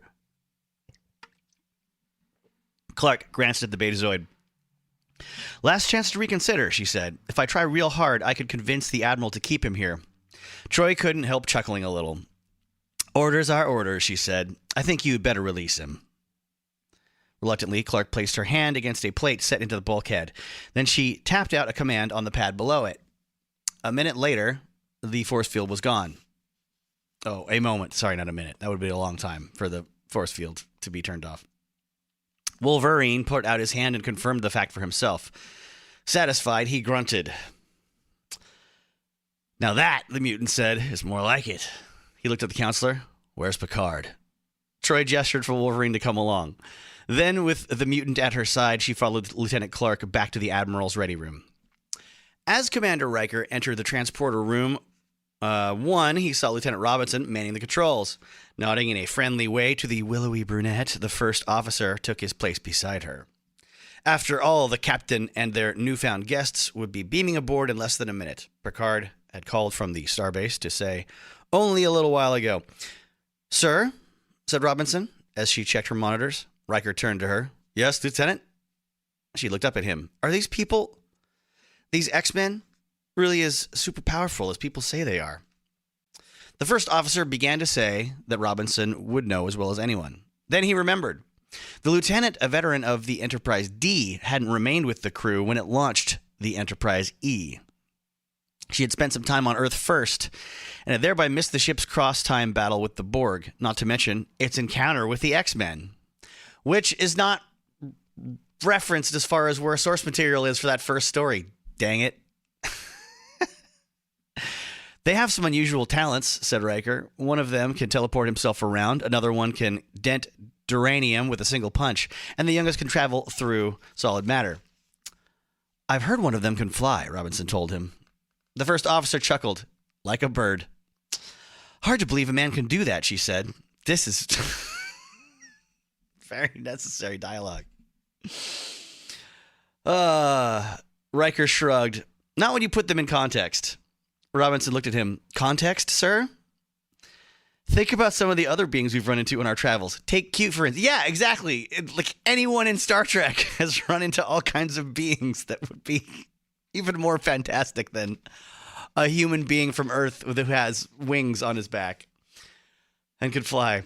Their frequent visitor from the Q continuum had demonstrated his amazing powers for them time and time again. Once he had even granted the first officer a taste of them. Or the Traveler, he continued, who could manipulate the very fabric of space and time. And don't forget the Daoud, who was able to wipe out an entire race with a single thought. Riker wasn't done. In fact, he was just warming up. Then we've got the founders of the Gamma Quadrant, who can reshape themselves into anything they can imagine. And our own Mr. Data, who's as fast or powerful as any of the X-Men. Yeah, it seems like this whole conversation shouldn't have actually happened unless it was for the benefit of readers that aren't aware of the Star Trek universe. In an effort to encourage them to purchase more paperback novels in the Star Trek The Next Generation series, which are actually, hopefully, listed in the back of the book. And there are probably a couple of 300 of them. Let's see. Mr. Data, who's as fast or powerful as any of the X-Men. The transporter operator smiled. Actually, I was thinking more in terms of other humans. He looked at her. What makes you think the X-Men are human? Well, said Robinson, they're from Earth, aren't they? Maybe not our Earth, but something a lot like it? They're from Earth, all right, Riker confirmed, but apparently that doesn't make them Homo sapiens. As I understand it, some people consider them a different species entirely. The lieutenant absorbed the information. Interesting. Suddenly, she looked down at her control console. They're on their way, she reported. Just then, the doors to the room slid open, and Worf walked in. He nodded to the first officer and took up a position beside him. Come to renew old acquaintances? Asked Riker. The Klingon grunted. I seem to be doing that a lot lately. Before he had finished his comment, the transporter platform came alive with a half-dozen pillars of sparkling light. In a matter of moments, they solidified into Data, Troy, and 4 of the X-Men. Nightcrawler, Banshee, Colossus, and Wolverine. The first officer smiled at them. Welcome aboard. Nightcrawler stepped down from the platform. He walked with that strange bow-legged gait Riker remembered. Vielen Dank, said the mutant. It's nice to be aboard. Worf, grunted Wolverine. Coming forward, he held out his hand to the Klingon. Worf grasped it enthusiastically. And no wonder. In their last meeting, he had developed quite a respect for Wolverine's prowess as a warrior. "You are well?" asked the Klingon. "Well enough," the mutant told him. You don't have a brig on this bucket, do you?" Worf's brow creased. "In fact, we do. Why do you ask?" Wolverine waved away the question. "Never mind. Now that I'm here, how's about you show me that game you were telling me about, the one we didn't have time to play last time?" "Game?" said the Klingon. "Yeah, what'd you call it? Some kind of hollow whoozes?" Worf suppressed a grin. "Ah, yes, my calisthenics program on the holodeck." The mutant pointed to him. "Yeah, that's the one." He hooked Troy by the arm. "Hey, Chancellor, want to join us for some calisthenics?" Troy sighed. "Maybe another time." As she moved away, Wolverine leaned closer to the Klingon. "Is it me, or has the Chancellor gotten a little stuffy all of a sudden? She needs to lighten up. Be more like you, Worf." "Please clear the platform," said Robinson. "Captain Picard and the others are ready to beam over." Banshee sighed and motioned to Colossus. "Come on, Peter. I think we're standing in the way of the fast lane." As Riker watched, they stepped down and stood alongside their teammates. A moment later, 3 more columns of light appeared. In short order, they gave way to Picard, Storm, and Shadowcat. "The gang's all here," said Wolverine. The captain approached Riker. "Number 1, would you see to quarters for our guests?" "It'd be my pleasure, sir," said the first officer. "In the meantime," Picard told him, "I'd like to have a word with Storm." He turned to the silver-haired leader of the mutants. "If that's all right with you." Storm nodded. "It's not as if I have urgent business elsewhere." The captain smiled. "I suppose that's true." Riker looked at his commanding officer. He hadn't seen that kind of expression on Picard's face in years. He was pleased and a little more than intrigued to see it now. Pondering the possibilities, the first officer led all the X-Men except Storm out of the transporter room. Chapter 6. Picard escorted Storm into his ready room. Offering her a seat, he went over to the replicator unit built into the bulkhead. "Something to drink?" he asked. She shrugged. "Some tea? Herbal, if you have it." "On the Enterprise," he replied. "We have everything." Selecting a blend of rose hips, orange peel, and blackberry leaves, the captain programmed the replicator to manufacture it. Then he added an Earl Grey for himself. A moment later, there were 2 steaming cups of tea on the grid in front of him. He removed them and set them down on his desk. Then he came around and sat down opposite Storm. "There's a problem," she said, "isn't there?" Picard knew exactly what she meant. "Getting you home," he replied. "Yes. If the information I received from Admiral Kashiwada is accurate, it appears there is." The mutant smiled bravely. "I had a feeling." "As I understand it," said the captain, going over what he had learned just to be certain, "your time hooks malfunctioned and then disappeared." "That is correct," Storm replied. "Obviously, the time hook you used produced more satisfactory results." "Eminently more satisfactory," said Picard. "It worked perfectly, returning us to our own time and place. Nor did it disappear as yours did." "Then why is there a problem?" asked the mutant. "Can you not use that time hook to help us?" "Actually," he said, "we shipped it off to Starfleet Command on Earth for testing. As it happened, it was then sent back to the Enterprise. But war with our enemies broke out, and, well, a few things were misplaced. The time hook was one of them." "But can it still be retrieved?" she asked. "I do not believe that will be a stumbling block," the captain told her. "It is simply a matter of tracking it down." He paused. "On the other hand, there may be a problem with your using it. You see, if the other time hooks fail to work for you, there's every possibility this one will fail as well." Storm nodded soberly. "I see. When the Admiral first notified us of your presence in our universe," Picard said, "we speculated that our time hook had somehow dragged yours along with us. However, you would have appeared at the same point in time and space that we did." She sighed. "And you probably appeared light years away from Starbase 88. "Light years in space," he confirmed. Then he imparted the bit the woman would undoubtedly find more jarring. "And nearly 12 months ago, Federation Standard Time." Storm looked at him, surprised. 12 months? You mean... "It's been nearly a year since we returned to our timeline," the captain explained as gently as he could. The mutant shook her head, apparently, appearing to wrestle with the concept. So you haven't seen us for quite some time, though it seems to me as if I saw you the day before yesterday. Indeed, said Picard. Storm grunted softly. A lot of grunting in this book. No doubt you were surprised to hear from us. I was, the captain agreed, though to be honest, I often found myself thinking about you. Wow, wow, chicka, wow. He realized how that must have sounded and felt his cheeks flush. It was not a pleasant sensation. That is, he added quickly, about your group. To be honest, I had never encountered anyone quite like you. The mutant took a sip of her tea, her blue eyes gleaming with reflected light. As much as a man like you must have encountered, I imagine that is saying a lot. It was, but that didn't make it any less true. In all his years of space exploration, Picard had never come across anything exactly like Storm, or for that matter, her fellow X-Men. Then, on his way back from a confrontation with the Borg in Earth's 21st century, the captain had found himself embroiled in a scheme by someone named Kang the Conqueror. Holy smokes. To disrupt established timelines. Not only the one to which Picard himself belonged, but also the one where the X-Men fought oppression and injustice. With the mutants' help, the captain and his crew had crossed timelines to thwart Kang's scheme. Then, using the villain's own time hook device, they had returned to their proper time and place. The X-Men had employed Kang's time hooks as well, with very different results, it seemed. Picard leaned forward in his seat. Rest assured, Storm, we will do everything in our power to find a way to get you home, and to do so as expeditiously as possible. Even without the time hook devices, there are other methods, other options at our disposal. However, finding the right one will require your cooperation. Aurora, she said. He looked at her, puzzled by her response. Beg your pardon? My name is Aurora, she told him. Storm is just my nom de guerre. The captain smiled.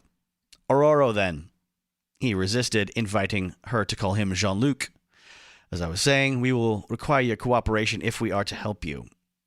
I mean, I don't feel like that needed to be said the first time, let alone a second time.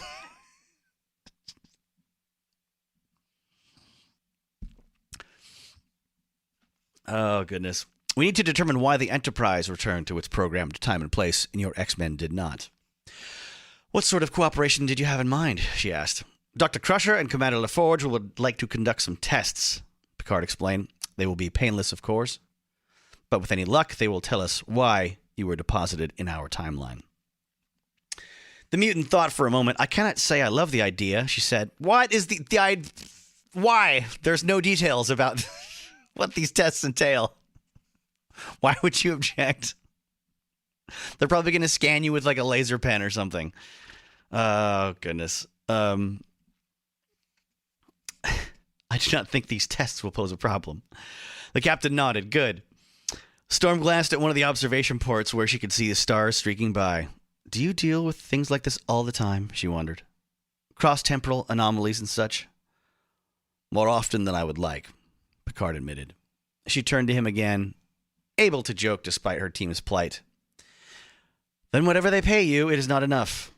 Since we aren't paid as much... as such, certainly not, he said. The mutant glanced at the observation port again. We are moving at a considerable rate of speed. I take it you have been assigned a mission. Only in the broadest sense. I have been asked to attend a planning meeting on another starbase. It pertains to an ally of our Federation known as the Klingon Empire.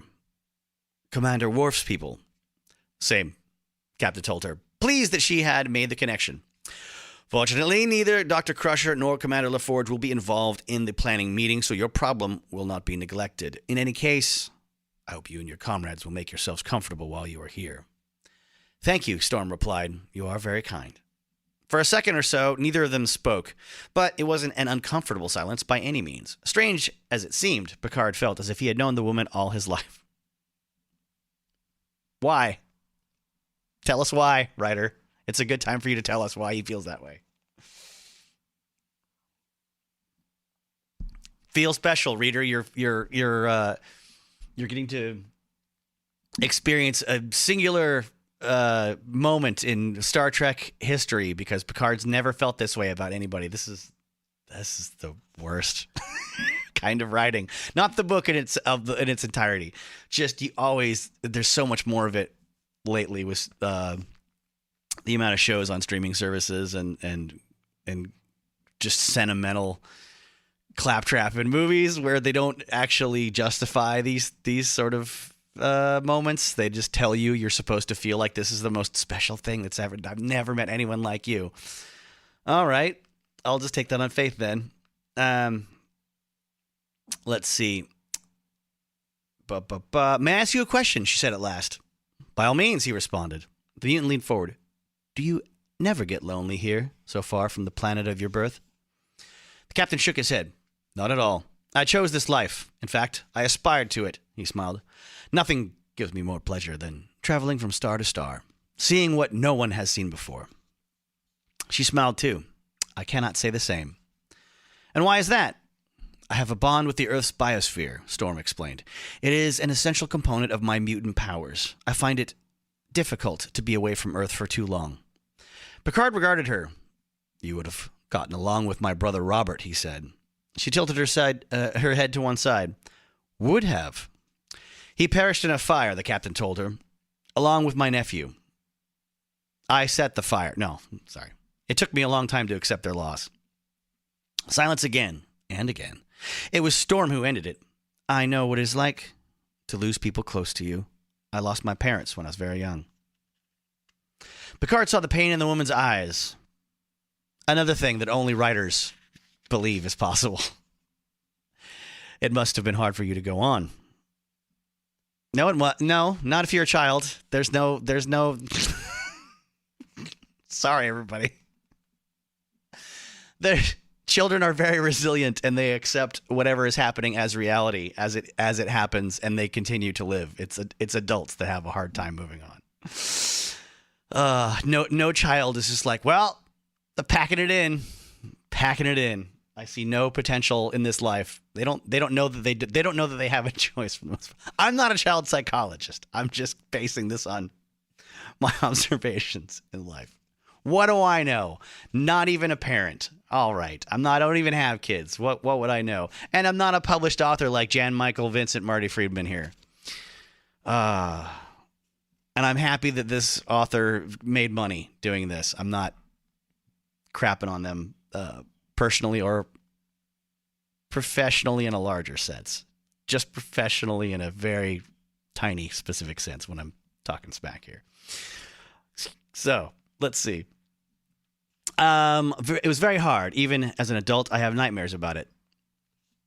The captain was surprised to see how vulnerable Storm could allow herself to be. To this point, he had seen her only as a warrior and a leader.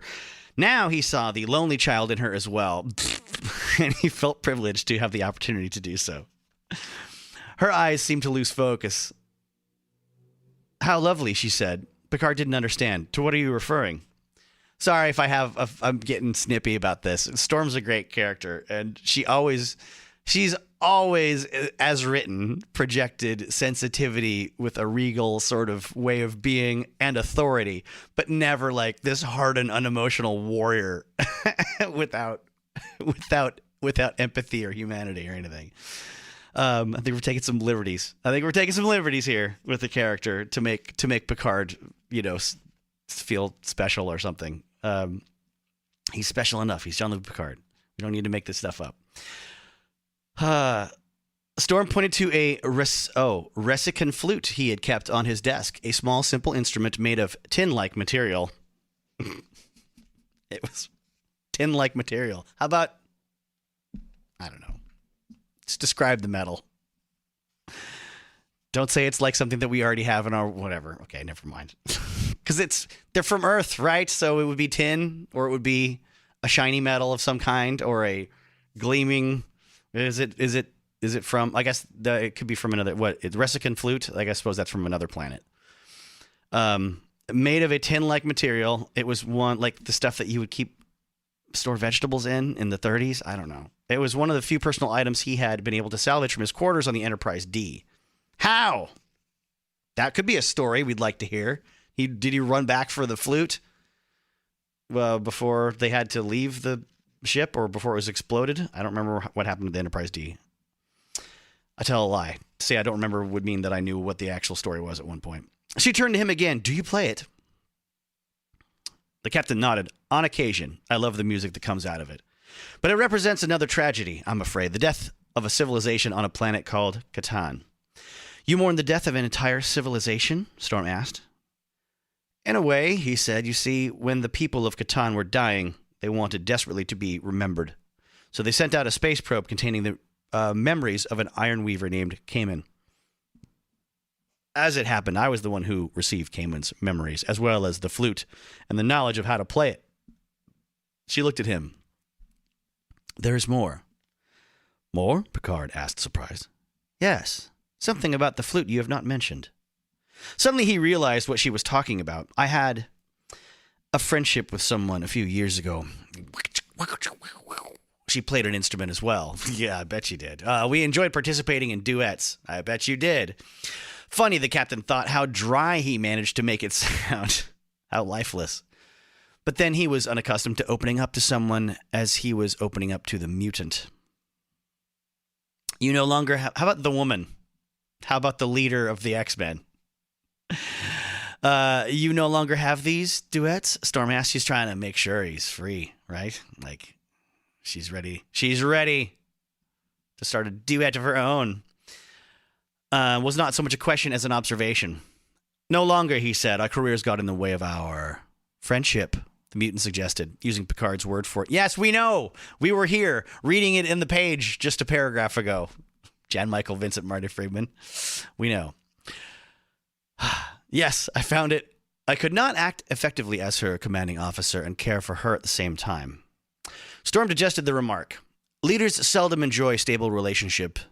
It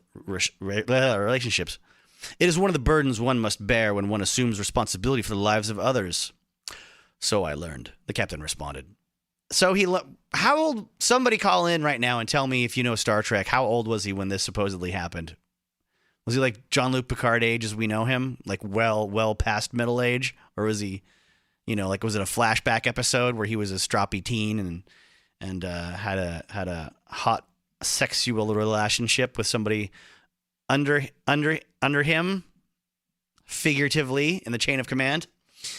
I feel like he should have learned that lesson before becoming a middle-aged or older man that we picture in our heads as Jean-Luc Picard. But maybe I'm just being extra crappy. Trying to poke too many holes after seeing the ones that they've been throwing in my face so far. Storm digested the remark. Leaders must seldom. Yep, sorry, read that part already. Except, she said. He looked at her, except. Storm returned his scrutiny for what seemed like a long time. At last, she shook her head. Nothing, she told him at last. Sorry, I did not mean to pry so into your personal life. Rising, she picked up her cup and saucer and returned them to the replicator slot. She then turned to Picard and smiled. Thank you again, Storm said, for everything. Captain stood too. It is nothing, he assured her. With a last glance at him, she crossed the room and left through the sliding doors. A breeze seemed to attend her, making her hair and her garments undulate in response. Picard sat back in his chair and sighed. He would have given much to know what thought Storm had declined to finish. Wow. There we go. That's chapter 6. Let's check out chapter 7 as I go back to my Facebook profile and just check to make sure we're still going. Audio. Yep. Good. And unlike previous streams in previous years, the stream is only a few seconds behind. So chapter 7. His arms folded across his chest against the afternoon chill. Ariad, this bore. Back to the main character, I guess.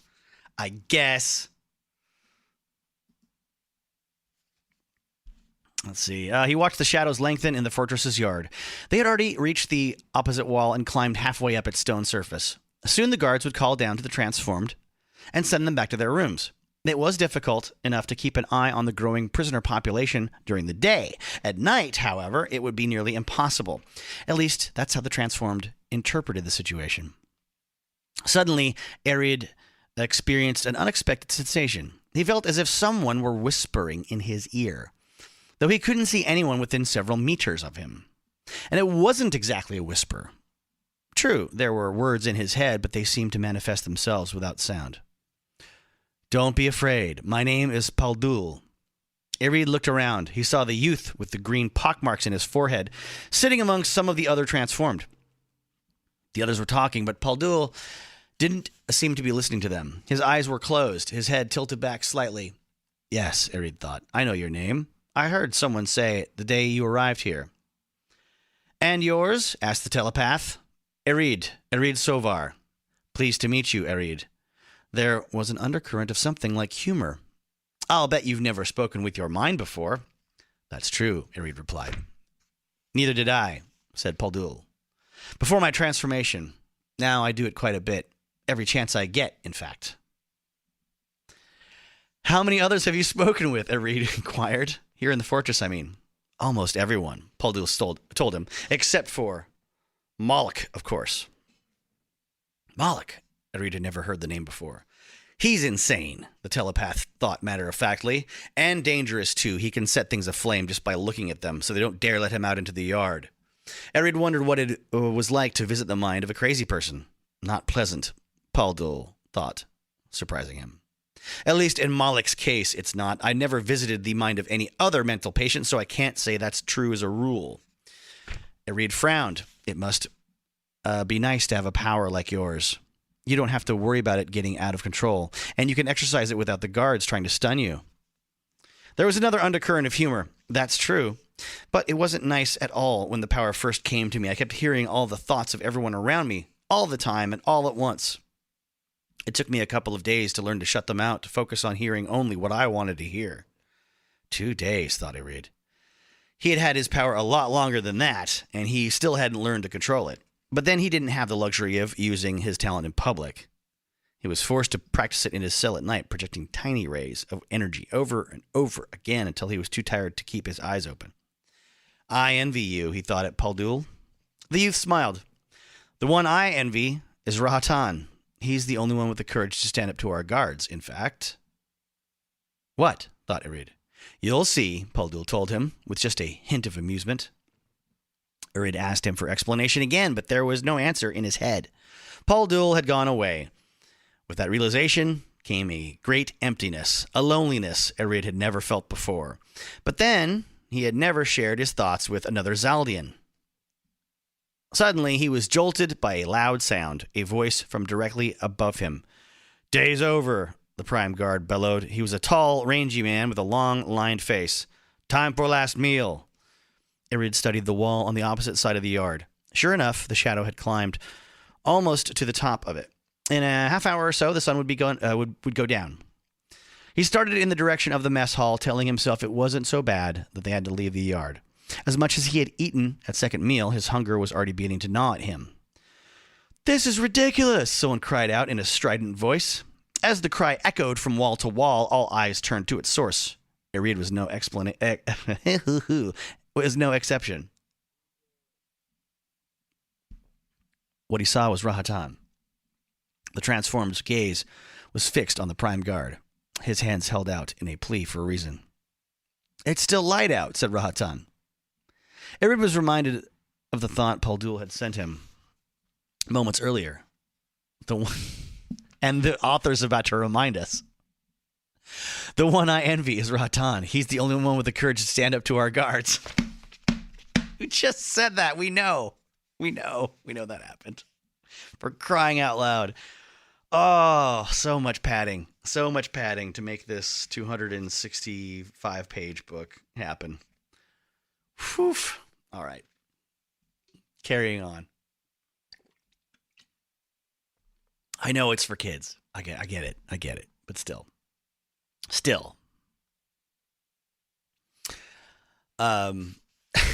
Before X-Men and Star Trek crossovers, little kids read stuff that was smarter than this too.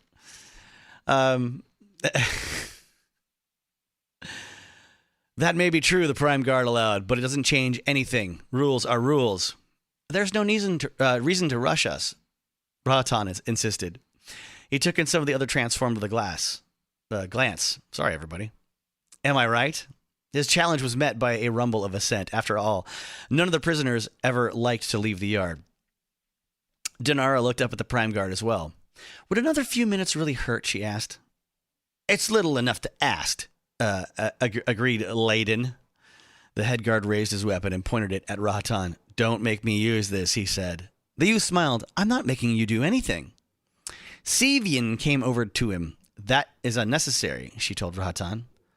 I'll decide what's necessary, he returned, glancing at her. You'll just get yourself stunned, Sevian insisted. Rahatan chuckled. Will I? Then he looked to the head guard again. Just leave us alone and there won't be any trouble. Yeah, it's like putting all these like newly superpowered youths together in an open sort of coliseum or field with no restraints. It was probably not a good idea. Twice a day or whatever the hell it is, so they can all cook up schemes against you. The guard's eyes narrowed. Trouble? Is that a threat? Rahatan shook his head. A force of nature doesn't threaten. It acts without warning. Suddenly, the high stone wall began to shudder under the guard's feet, loosening tiny pieces of mortar.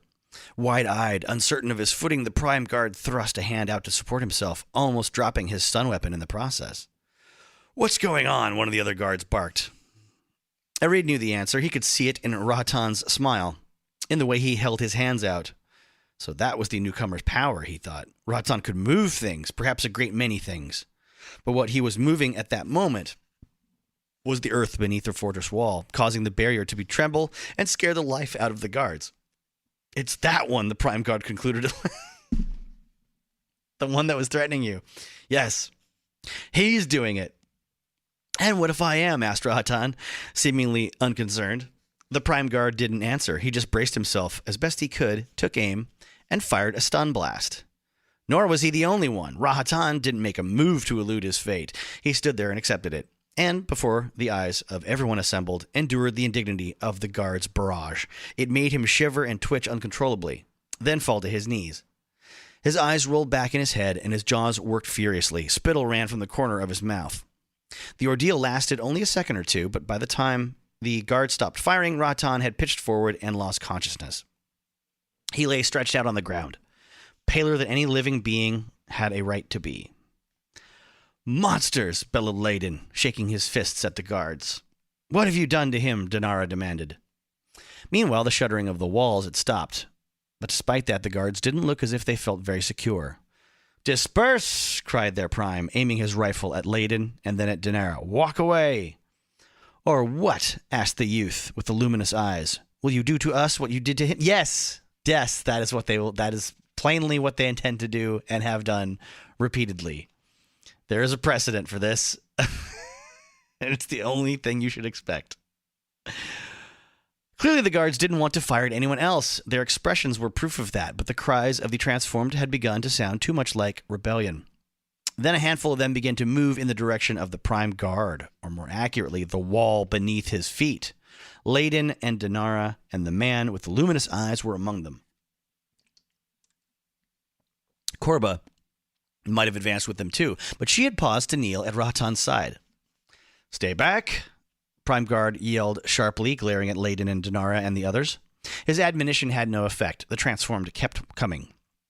When Layden had reached the wall, he hit it with the heel of his hand.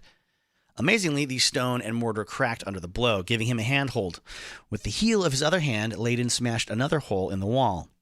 To Ariad, at least, the transformed's intention was clear. Making hand and footholds as he went, he was going to climb the barrier. Layden could never do it quickly enough to actually reach the Prime Guard, but that didn't seem to discourage him in the past. Stop him! Cried the Prime Guard. With that, he and his men unleashed another barrage. No doubt it would have racked Layden as it had Rahatan, except Dinara advanced to the strong man's side. Ariad had never seen her activate her shielding until that moment. He hadn't known she could extend it to protect someone else. But as he looked on, that was just what she appeared to do. The stun barrage should have subdued Layden. It should have sent him crashing to the ground, but thanks to Dinara, it didn't. Together, the two of them withstood volley after volley from the guards. Layden even got a chance to take a couple more pieces out of the wall. In time, however, Dinara's shielding seemed to weaken. The stun blasts began to get through. Layden cried out as if in agony and went lurching away from her.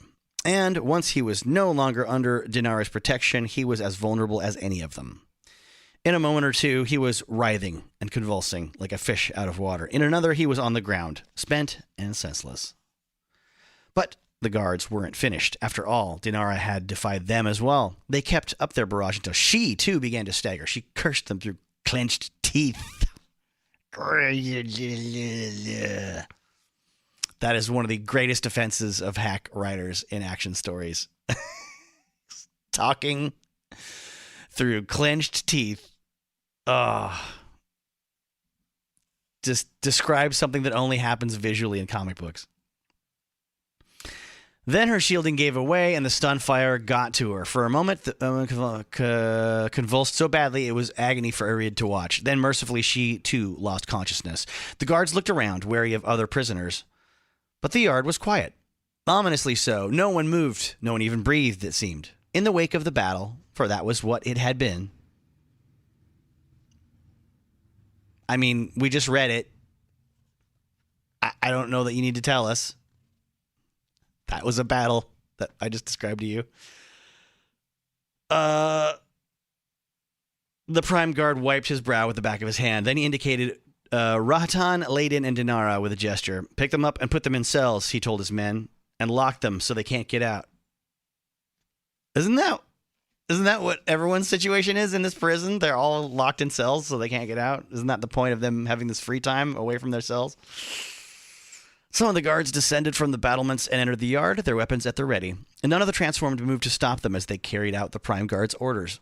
It was only after they disappeared with Rahatan, Laden, and Dinara that the remaining prisoners began to exchange glances. Ariad found himself studying Korba's face. He saw pain in her eyes and hatred.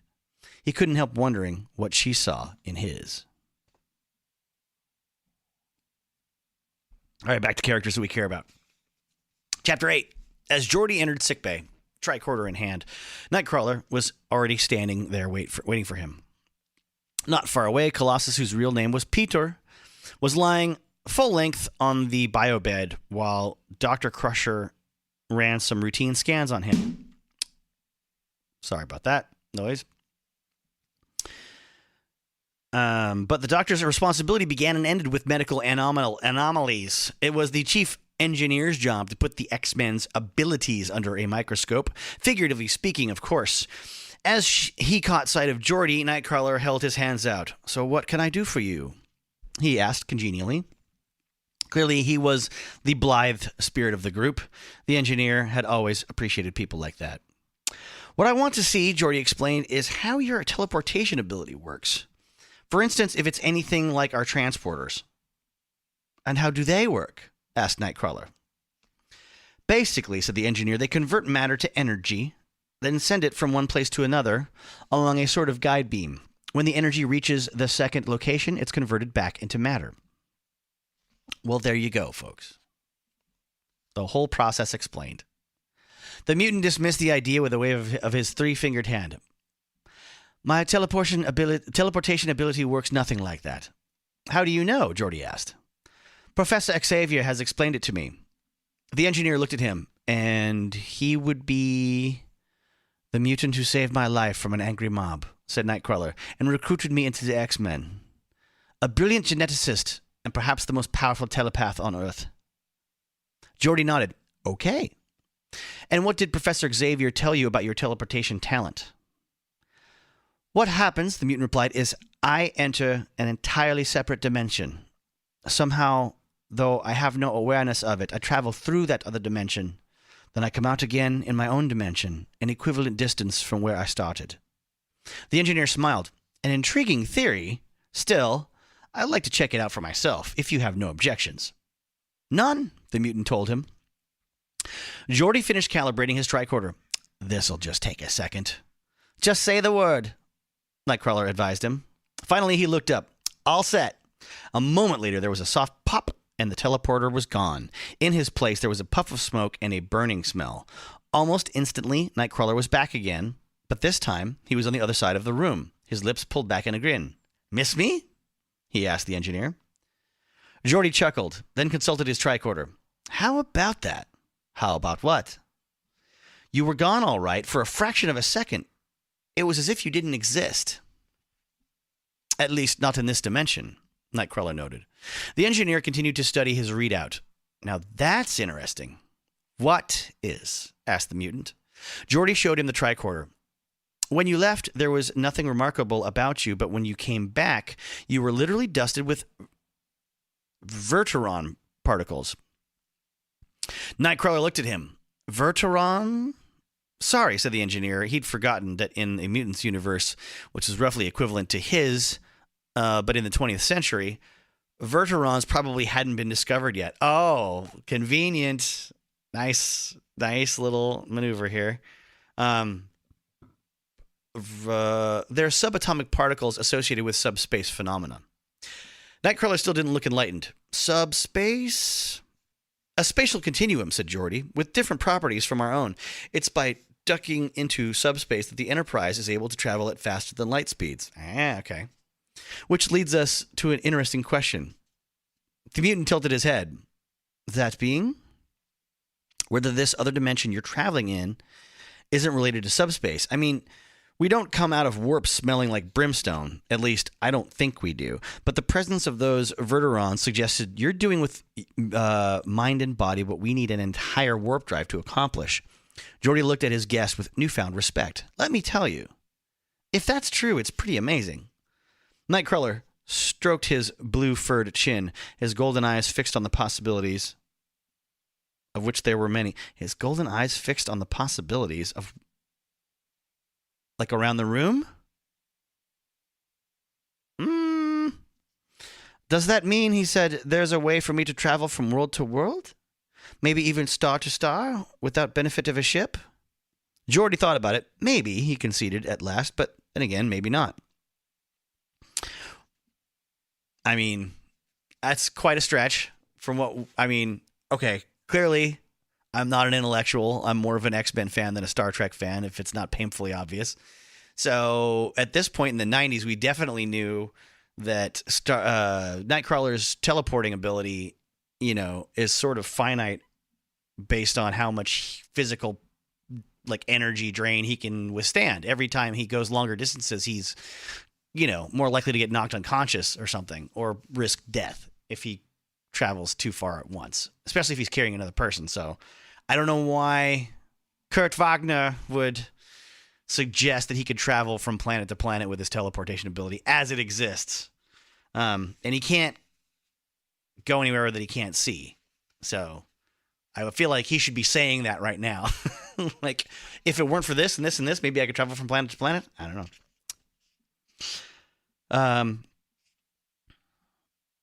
Geordi thought about it. Maybe, he conceded at last. But then again, maybe not. Nightcrawler looked at him quizzically.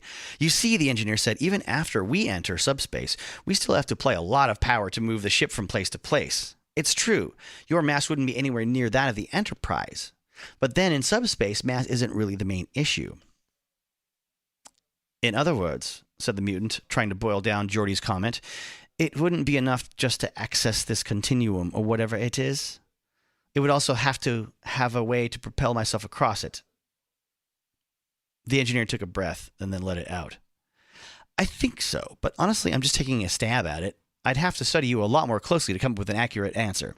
Nightcrawler shrugged. I am game if you are. Maybe later, Geordi said. Right now, I want to run some computer models with regard to those verteron particles you're wearing. The mutant's brow creased. Why? You think they have something to do with our time hooks malfunctioning? I think it's a possibility, the engineer told him. And if that's the case, said Nightcrawler, it'd be silly not to check it out.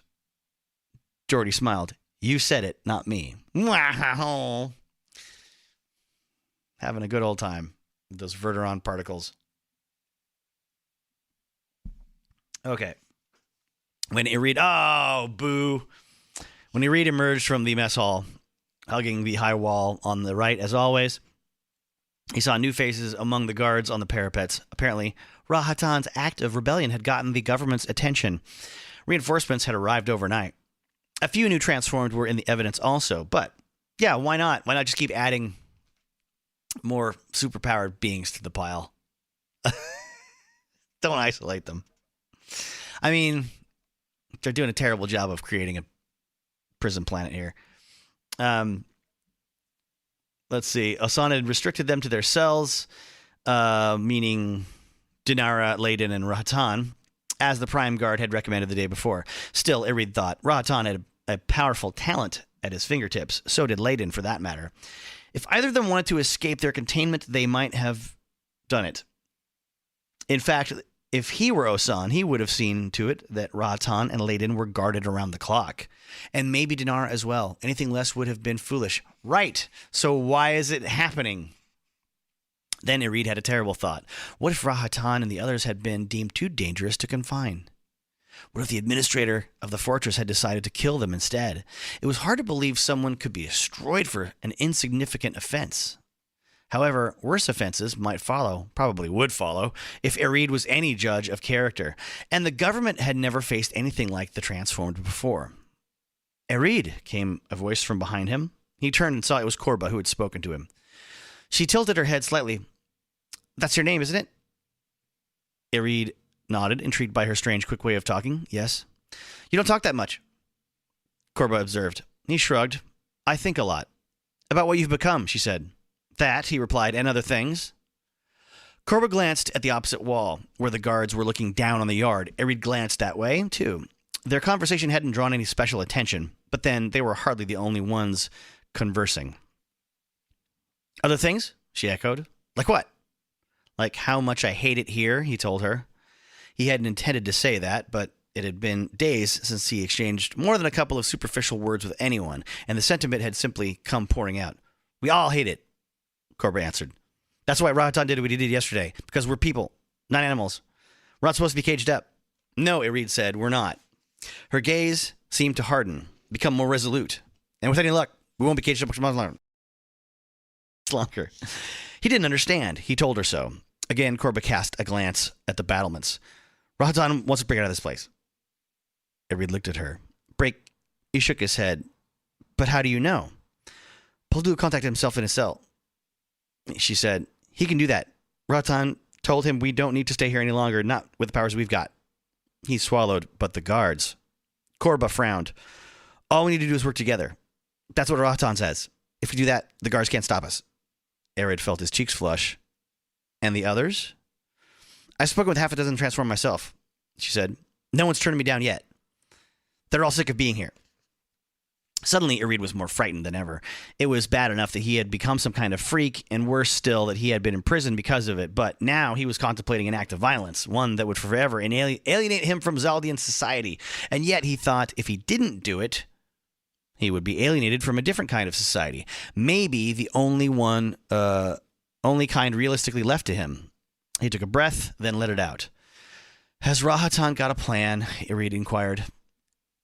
Korba nodded, which is just Cobra with the R and the B flipped around. Whatever.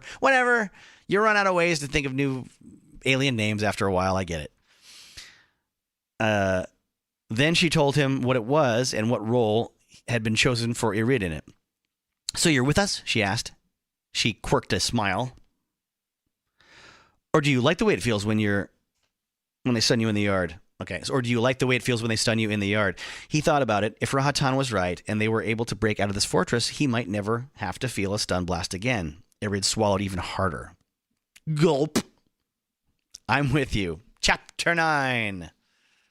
Let's move things around to make it exciting. Woo!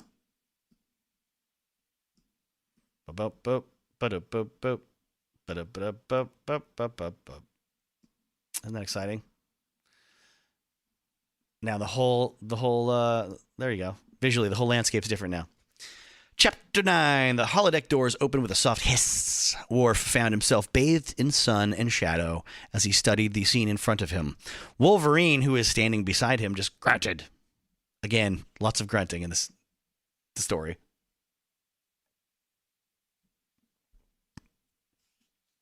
They were in a clearing in the middle of a steamy tropical jungle.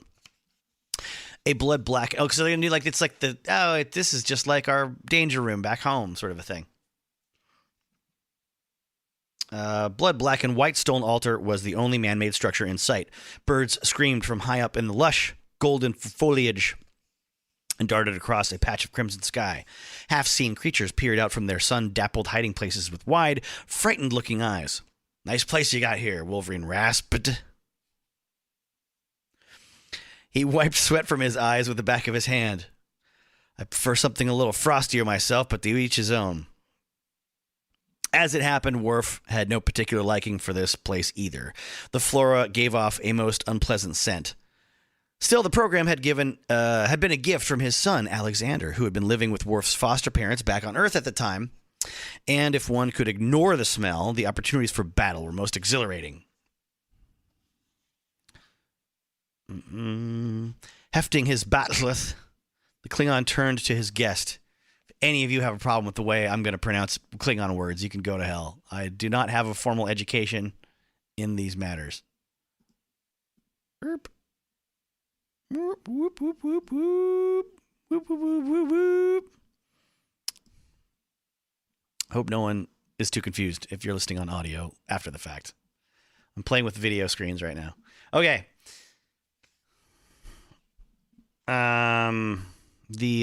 Taking a couple of steps. Oh, wait, excuse me. Yeah, you're certain you don't require a weapon? That's what he said. It wasn't the first time he had asked. The mutant held up his fist, showing Worf the deadly sharp spars of bone. Oh, we're after. Okay, that's where we're at in the X-Men timeline. Okay, so we've had the adamantium pulled out of Wolverine's bones, and that means this is. I mean, I could have just looked at the copyright on the book once again, but I'm just doing the math in my head. Okay, probably late. It's like late 90s or whatever. I've got all the weapons I need right here, he said. The Klingon had seen Wolverine use his claws to considerable advantage. Very well, he said. Taking a couple of steps in the direction of the altar, he felt the program respond to his presence. The shrieks of the birds grew louder, the wind in the trees fiercer, the sense of danger more immediate. Worf could feel his pulse quickening, his blood growing hotter. His lips pulled back in anticipation of the battle to come, and Wolverine was right behind him, his eyes sliding warily from side to side. His nostrils flaring beneath his mask. It seemed he could sense the danger as well. But then, as Worf understood it, the mutant's faculties of smell and hearing, not to mention his most basic primitive instincts, were far superior to those of normal humans. In that regard, Wolverine was more like the Terran predator he had been named for. Or, Worf thought, more like a Klingon. The only thing about Wolverine he didn't understand was the mutant's disguise. If a warrior concealed his identity from others, how could he bring honor to his house? They're out there, Wolverine whispered. Indeed, Worf responded. The mutant's lip curled. So what are they waiting for? As if that were a cue, adversaries charged them from 4 different directions. Worf flung his bat'leth up in time to ward off the mace-like stroke of a hulking, blue-skinned Pandrolite, then whirled and parried the sword thrust of a lightning-quick Orion. A glance told him Wolverine wasn't bored either. A Chardini whipmaster was trying to snare the mutant's ankles while a Drillican assassin looped a garrote around his neck.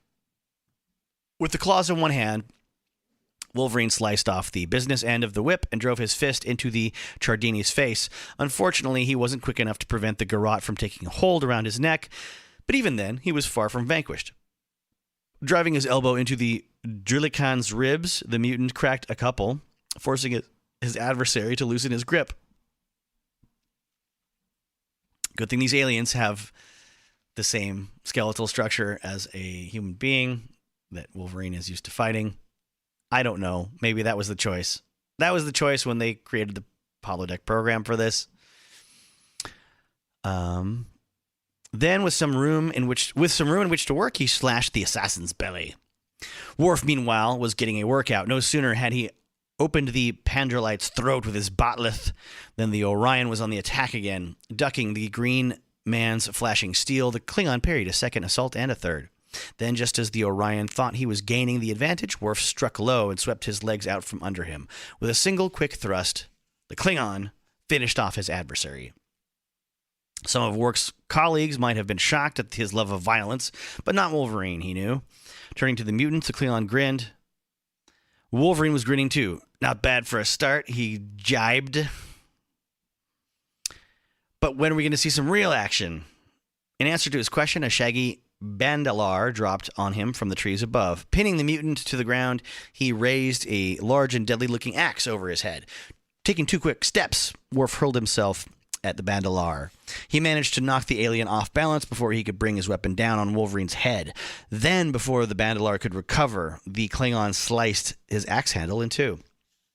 Weaponless, the alien reached out and grasped Worf's naked throat. The Klingon felt his windpipe closing in the bandalar's vice-like grip. Reluctant to let his enemy finish the job, he plunged the point of his bat'leth into his opponent's ribs. That made the bandalar let go in a hurry. With his throat open for business again, Worf raised his weapon and savagely terminated his adversary's brief existence. That's when he saw something big and dark hurtling out of the jungle at him. A Shiritan trident warrior, he thought. Whirling, he tried to brace himself for the newcomer's attack. It turned out not to be necessary. Before the Shiritan could get anywhere near the Klingon, Wolverine tackled him. For a moment, the Trident warrior and the mutant rolled across the clearing, driven by their momentum. Oh, that's an interesting thing to be driven by. When somebody jumps on somebody and they roll away. They scrambled to their feet, separated by less than a meter. The Shiritan thrust his weapon at Wolverine, who caught it and broke its shaft over his knee. As the alien tried again to regain his balance... Sorry, I read that wrong. As the alien tried to regain his balance, the mutant drove his heel into the Shritan's belly. I'm sorry, I'm just going to be nitpicky because it's Shritan, Shriiton, in the previous sentence, and then it's Shritan, Shritton, 1 I, 2 T's, or 2 I's and 1 T. It's tripping me up. Not my fault. It's not my fault, I said through clenched teeth. What's going on the screen here? Woo! All right. Let's move that there. That there. Okay. That was important. All that screen moving aroundedness. Let's see. The alien tried to regain his balance. The mutant drove his heel into the Shritan's belly. When the Trident warrior groaned and doubled over, Wolverine laced his fingers together, delivered a 2-handed blow to the back of the neck. Oh, in true vintage Star Trek fashion. The Shritan collapsed and fell on his face. After a moment or two, it was clear he wasn't getting up again. He just hit him that hard. The mutant made a show of brushing off his hands, then turned to Worf. "Don't tell me that's it," he said. Actually, the Klingon told him. "We were just warming up." He looked up. "Computer. Level 4. Wolverine's eyes narrowed. "Jeez, Worf. You mean we've been lounging on level 3 the whole time?" Klingon shook his head. "No, on level 1. Then there was no time to talk. He was too busy defending himself against one enemy after the other. All right, so not exactly Robert E. Howard when it comes to the description of the action and the violence, but moving along. As Ariad sat with his back against the fortress wall, he felt a voice in his head. He had heard it before, of course, but never charged with such a sense of excitement. "You'll take out the man to the right of the Prime Guard." Ariad looked at Paldul, who was sitting in the sun at the other side of the yard. Thanks to his telepathic abilities, he had become the link between Rahatan and the other transformed. "I hear you," Ariad thought. He glanced at the guard in question, gauging the distance between them. "And I'll be ready." "Good," thought Paldul. "Wait for my signal." Ariad waited. While he did this, he thought about his parents. The first thing he would do when he was free was get in touch with them and let them know he was alive, and then get them captured, I'm sure, and indicted as part of a conspiracy. Good thinking. Good thinking, Ariad. And after that, he had no idea, really. As far as he knew, none of the others did either. The need to escape loomed so large in their minds there didn't seem to be room for anything else. Maybe there was nothing they could do. Maybe this escape of theirs wouldn't accomplish anything in the long run, and they would end up back inside these walls, or in another fortress somewhere else. But if their efforts only alerted the world to their plight, it would be worth the effort. Abruptly, he felt the voice in his head again. "Ready," it said, "on the count of 3. 1, 2, 3. Pointing his right hand at the guard assigned to him, Ariad unleashed a beam of brilliant white energy. It struck the man before he had any inkling he was threatened, causing him to drop his weapon and to collapse on the battlement. Ariad was pleased with his accuracy. His nightly practices had improved his skill with his energy releases. But he had never consciously set out a bolt so powerful or over such a great distance. Meanwhile, his assault hadn't been the only one. Far from it. All over the yard, every one of the transformed with a projectable energy power had put it to use simultaneously, creating a bizarre, multicolored barrage. Half a dozen guards were jolted off their feet, and those who weren't had no better time of it. One was struck by an invisible assailant, who then grabbed his weapon and cracked him across the face with it. Another found himself firing at an adversary who was only an illusion and hitting one of his comrades instead. A third tried to track a blur of speed and couldn't, firing instead at the places where Korba had been. It was chaos. But as Ariad shot another stream of energy, spinning a guard around, he began to imagine their plan might work. Then he felt the ground tremble, and by that sign, he knew Rahatan would soon be joining the fray. Also, Layden and Dinara, who had been imprisoned in cells alongside him. Joining the fray, it just reminded me that when I was in 6th grade, I wrote some, you have to like make up stories for language arts class or whatever. I wrote a story with that phrase in it. Someone leapt into the fray because I read too many comic books, or I read any comic books, which is probably too many if you're a aspiring writer at that age, which I might have been, except for my language arts teacher took points off my story because she didn't believe that was a real word to be used as a noun. Only as a verb when something frays, not something that you leap into. But I read comic books, and I knew that was just, normal language. Let's see. "Watch out," he heard someone cry. A fraction of a second later, Ariad was smashed hard in the ribs and taken off his feet. At the same time, a stun blast splattered against the wall like it was made of gack or slime, I guess. Where he had been standing. Again, someone is describing the visuals of a comic book panel when you draw energy beams, like hitting some force field and they sort of spray out. But you wouldn't want to use the English language to describe that as a splattering, I wouldn't think, unless you tell us that the energy beams are semi-liquid in nature, I suppose.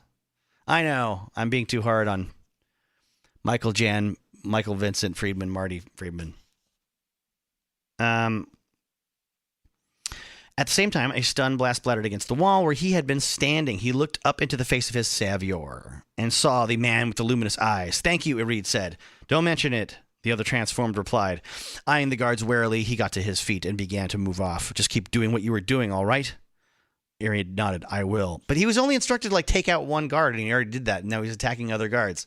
This could get very chaotic very fast if there isn't a plan for what everyone is supposed to do to everyone else specifically. I don't like it. I don't trust this plan. I've already started thinking ahead, like, oh, what if this is a ruse? What if this is a ruse to get some of them captured and the rest of them are part of the conspiracy to provoke the transformed into getting extra punished? And then I realized, no, that is overthinking. There's no way that this plot is that smart. I, a 45-year-old reading a young adult novel and a person who has never been published, am much smarter than this material I'm reading, I say. Deal with that. Deal with that, publishing industry. Ariad nodded, "I will." Whatever the other man's power was, it didn't seem to be very useful in a fight, but to his credit, he was looking for other ways to help. Turning to the battlements, Ariad picked out another guard and extended his hand. Once again, a crackling stream of energy traversed the yard and found its target, slamming the man into the wall behind him. Additional guards raced out into the parapets, replacing those who had fallen. They fired down into the yard, stunning a transformed with 4 arms and another who had generated a net of electricity.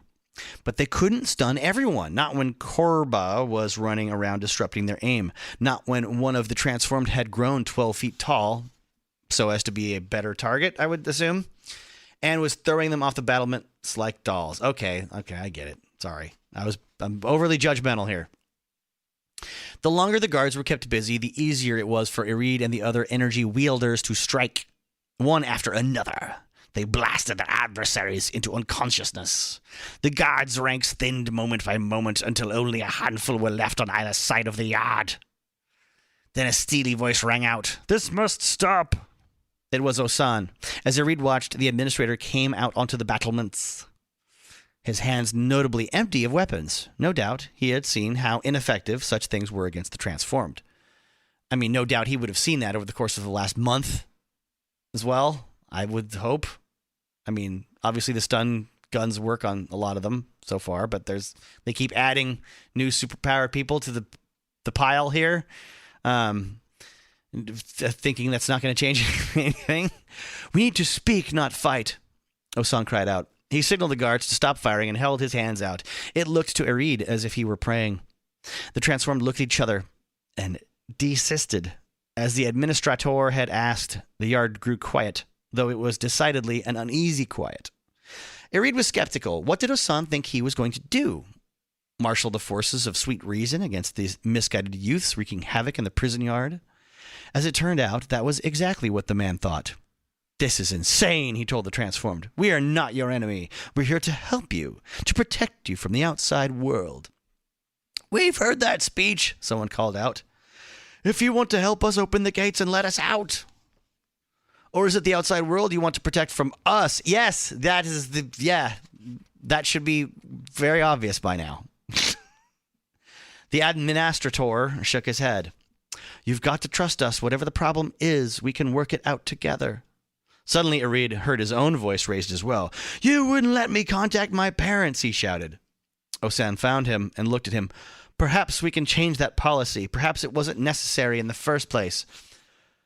"Perhaps you're lying through your teeth," someone shouted, his voice echoing dramatically in the yard. "I played D&D too."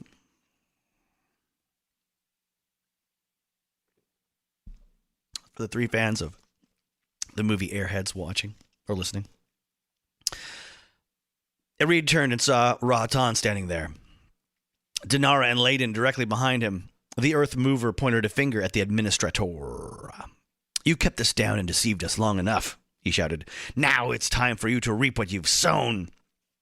Rahatan gestured and the walls of the fortress began to tremble, as if caught in the throes of an earthquake. Osan tried to protest, but the words were drowned by the sound of stone grating against stone. Some of the guards were shaken off their perches. Those who managed to stay on their feet tried futilely to take aim at that transformed. But that transformed had no trouble taking aim at them. Ariad sent a burst of energy at a guard. I'm sorry, I have to gussy this up a bit because I'm getting really bored with these non-existent characters with no personality. Someone else blasted another one. Then the rest of Osan's men leaped from the battlements, reluctant to get caught in the collapse of the wall. The transformed in the yard were waiting for them. Layden disarmed 2 of the guards and battered them with their own weapons. Dinara enveloped one in her shield and cut his air off. And Sevian sent more of them flying from imaginary pursuers until they collided and knocked each other out. Soon there were no longer any guards on their feet of all the uniformed personnel in the fortress. Only Osan was still conscious, but able to bear witness to the escape. But the parapet beneath him was twisting and cracking. Loose stones were coming loose. Backing up. Large stones were coming loose. That's it. And striking the ground with lethal force, finally with a sound of thunder. and rock and roll. Oh, sorry. Well, finally, with the sound of thunder, the wall wavered and caved in on itself, not in one place, but in several at the same time. Osan fell, too. He dropped out of sight into the clouds of dust that billowed in the yard. For several long seconds, Ariad choked and gasped for air. Then, as the clouds settled, he spied the administrator lying on a chunk of the ruined wall. But was he alive? Ariad hoped so. He hadn't wanted to kill anyone, just win his freedom. Rahatan himself approached Osan, inspected the administrator's face. Then he turned to the other transformed, all of whom seemed to have the same question in their eyes. "He's hurt but alive," he announced. "Not that he deserves to be after what he did to us." Ariad breathed a sigh of relief. "But we're not done yet," Rahatan announced, his voice full of urgency. "Before the guards regain consciousness, we've got to bind them and place them in what's left of the cells. And those of us who were stunned must be revived. Quickly now."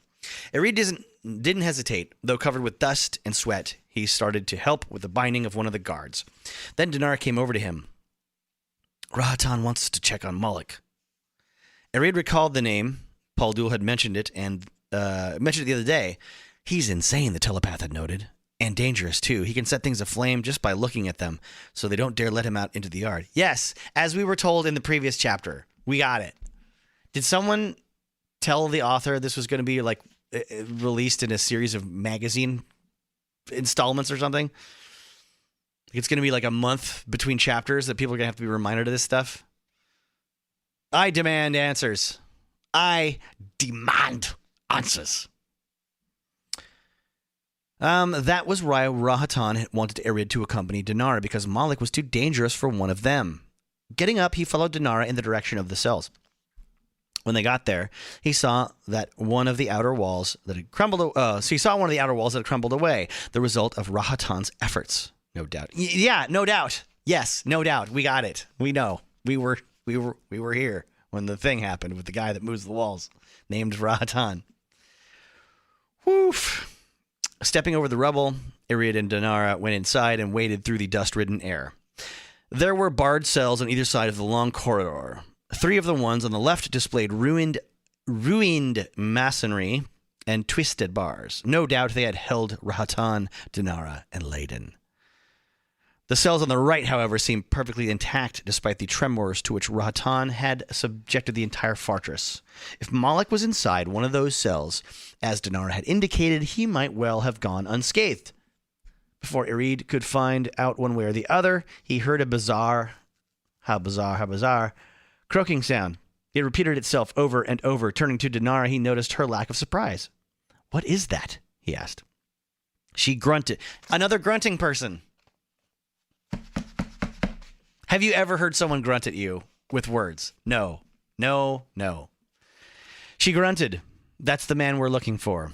Then she pointed to the last cell on the right. Ariad followed her gesture. There was something about the croaking that made his skin crawl. Nonetheless, Rahatan had given him a job, and he meant to see it through. As he walked the length of the corridor, the croaking grew louder and louder, echoing from wall to wall. Ariad took the opportunity to glance to his right and left. All the other barred compartments were empty, he noticed. Only Moloch's was occupied. Finally, he came to the cell he was looking for. All at once, the croaking seemed to diminish in intensity, signifying Moloch's awareness of him, clenching his jaw. Ariad peered inside the compartment. Moloch was in there all right, but the fellow was naked, his garments shoved into a corner of the cell, as if he had no longer any need of them. His skin was covered with razor-thin black stripes, and there were sacs on either side of his neck that inflated and deflated as he breathed. "Are you all right?" Ariad asked him. For a moment, Moloch just stared at him. Then he smiled slyly and created a flash of fire in the space between them. Instinctively, Ariad flinched. That made the transformed in the cell smile even more. He made another flash and another. "Moloch," he said in a reedy voice. Oh, sorry. I went the wrong way. Reedy voice. So, "Moloch," he said in a reedy voice. "Moloch, Moloch."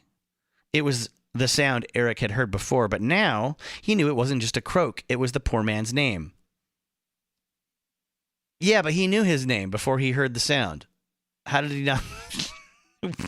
That was the point. They're going to get Moloch. "Moloch, Moloch." said the prisoner.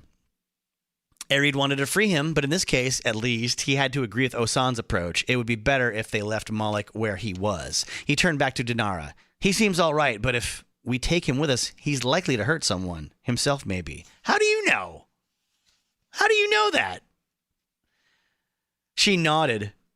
We'll have to give him some food, though. He may be here for a while before the government finds him. Ariad agreed. As he and Dinara went to find sustenance for the only transformed who would be left behind. What a great idea when you're trying to bust out of a place. Like, let's leave the most destructive one here. He vowed never to curse his fate again. Ugly and afflicted as he was still a lot better off than some people. All right. There we go. That was an hour and a half. We are maybe a third of the way through the book at this point. Chapter 10 is next.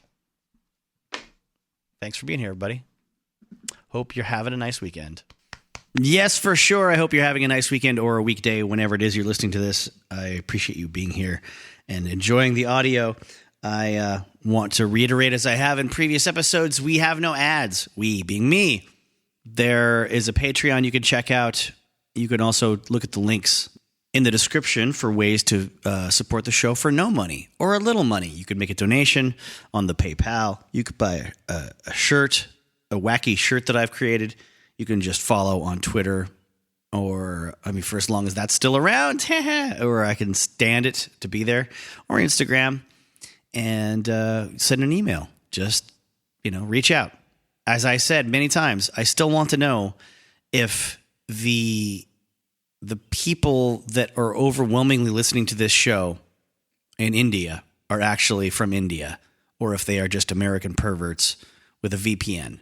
Because the Libsyn platform doesn't seem to be great about getting this show to other countries compared to the big numbers in the U.S. and the big numbers in India. Anyhow, it wouldn't be a proper send-off without some obnoxious noise and some music, some singing to carry you on into the night. And I do this to torment those of you that were listening to this just to help you fall asleep. Because you're now nearly 3 hours in to my narrative, and hopefully deep, deep into dreamland. And this audio will help spice up whatever dreams you're having. Despite this, I do appreciate you. Thank you. Sleep tight. Or enjoy the rest of your drive to work, or the rest of your jog, or however you're listening to this. Cheers. Rock and roll's the best, and so are you.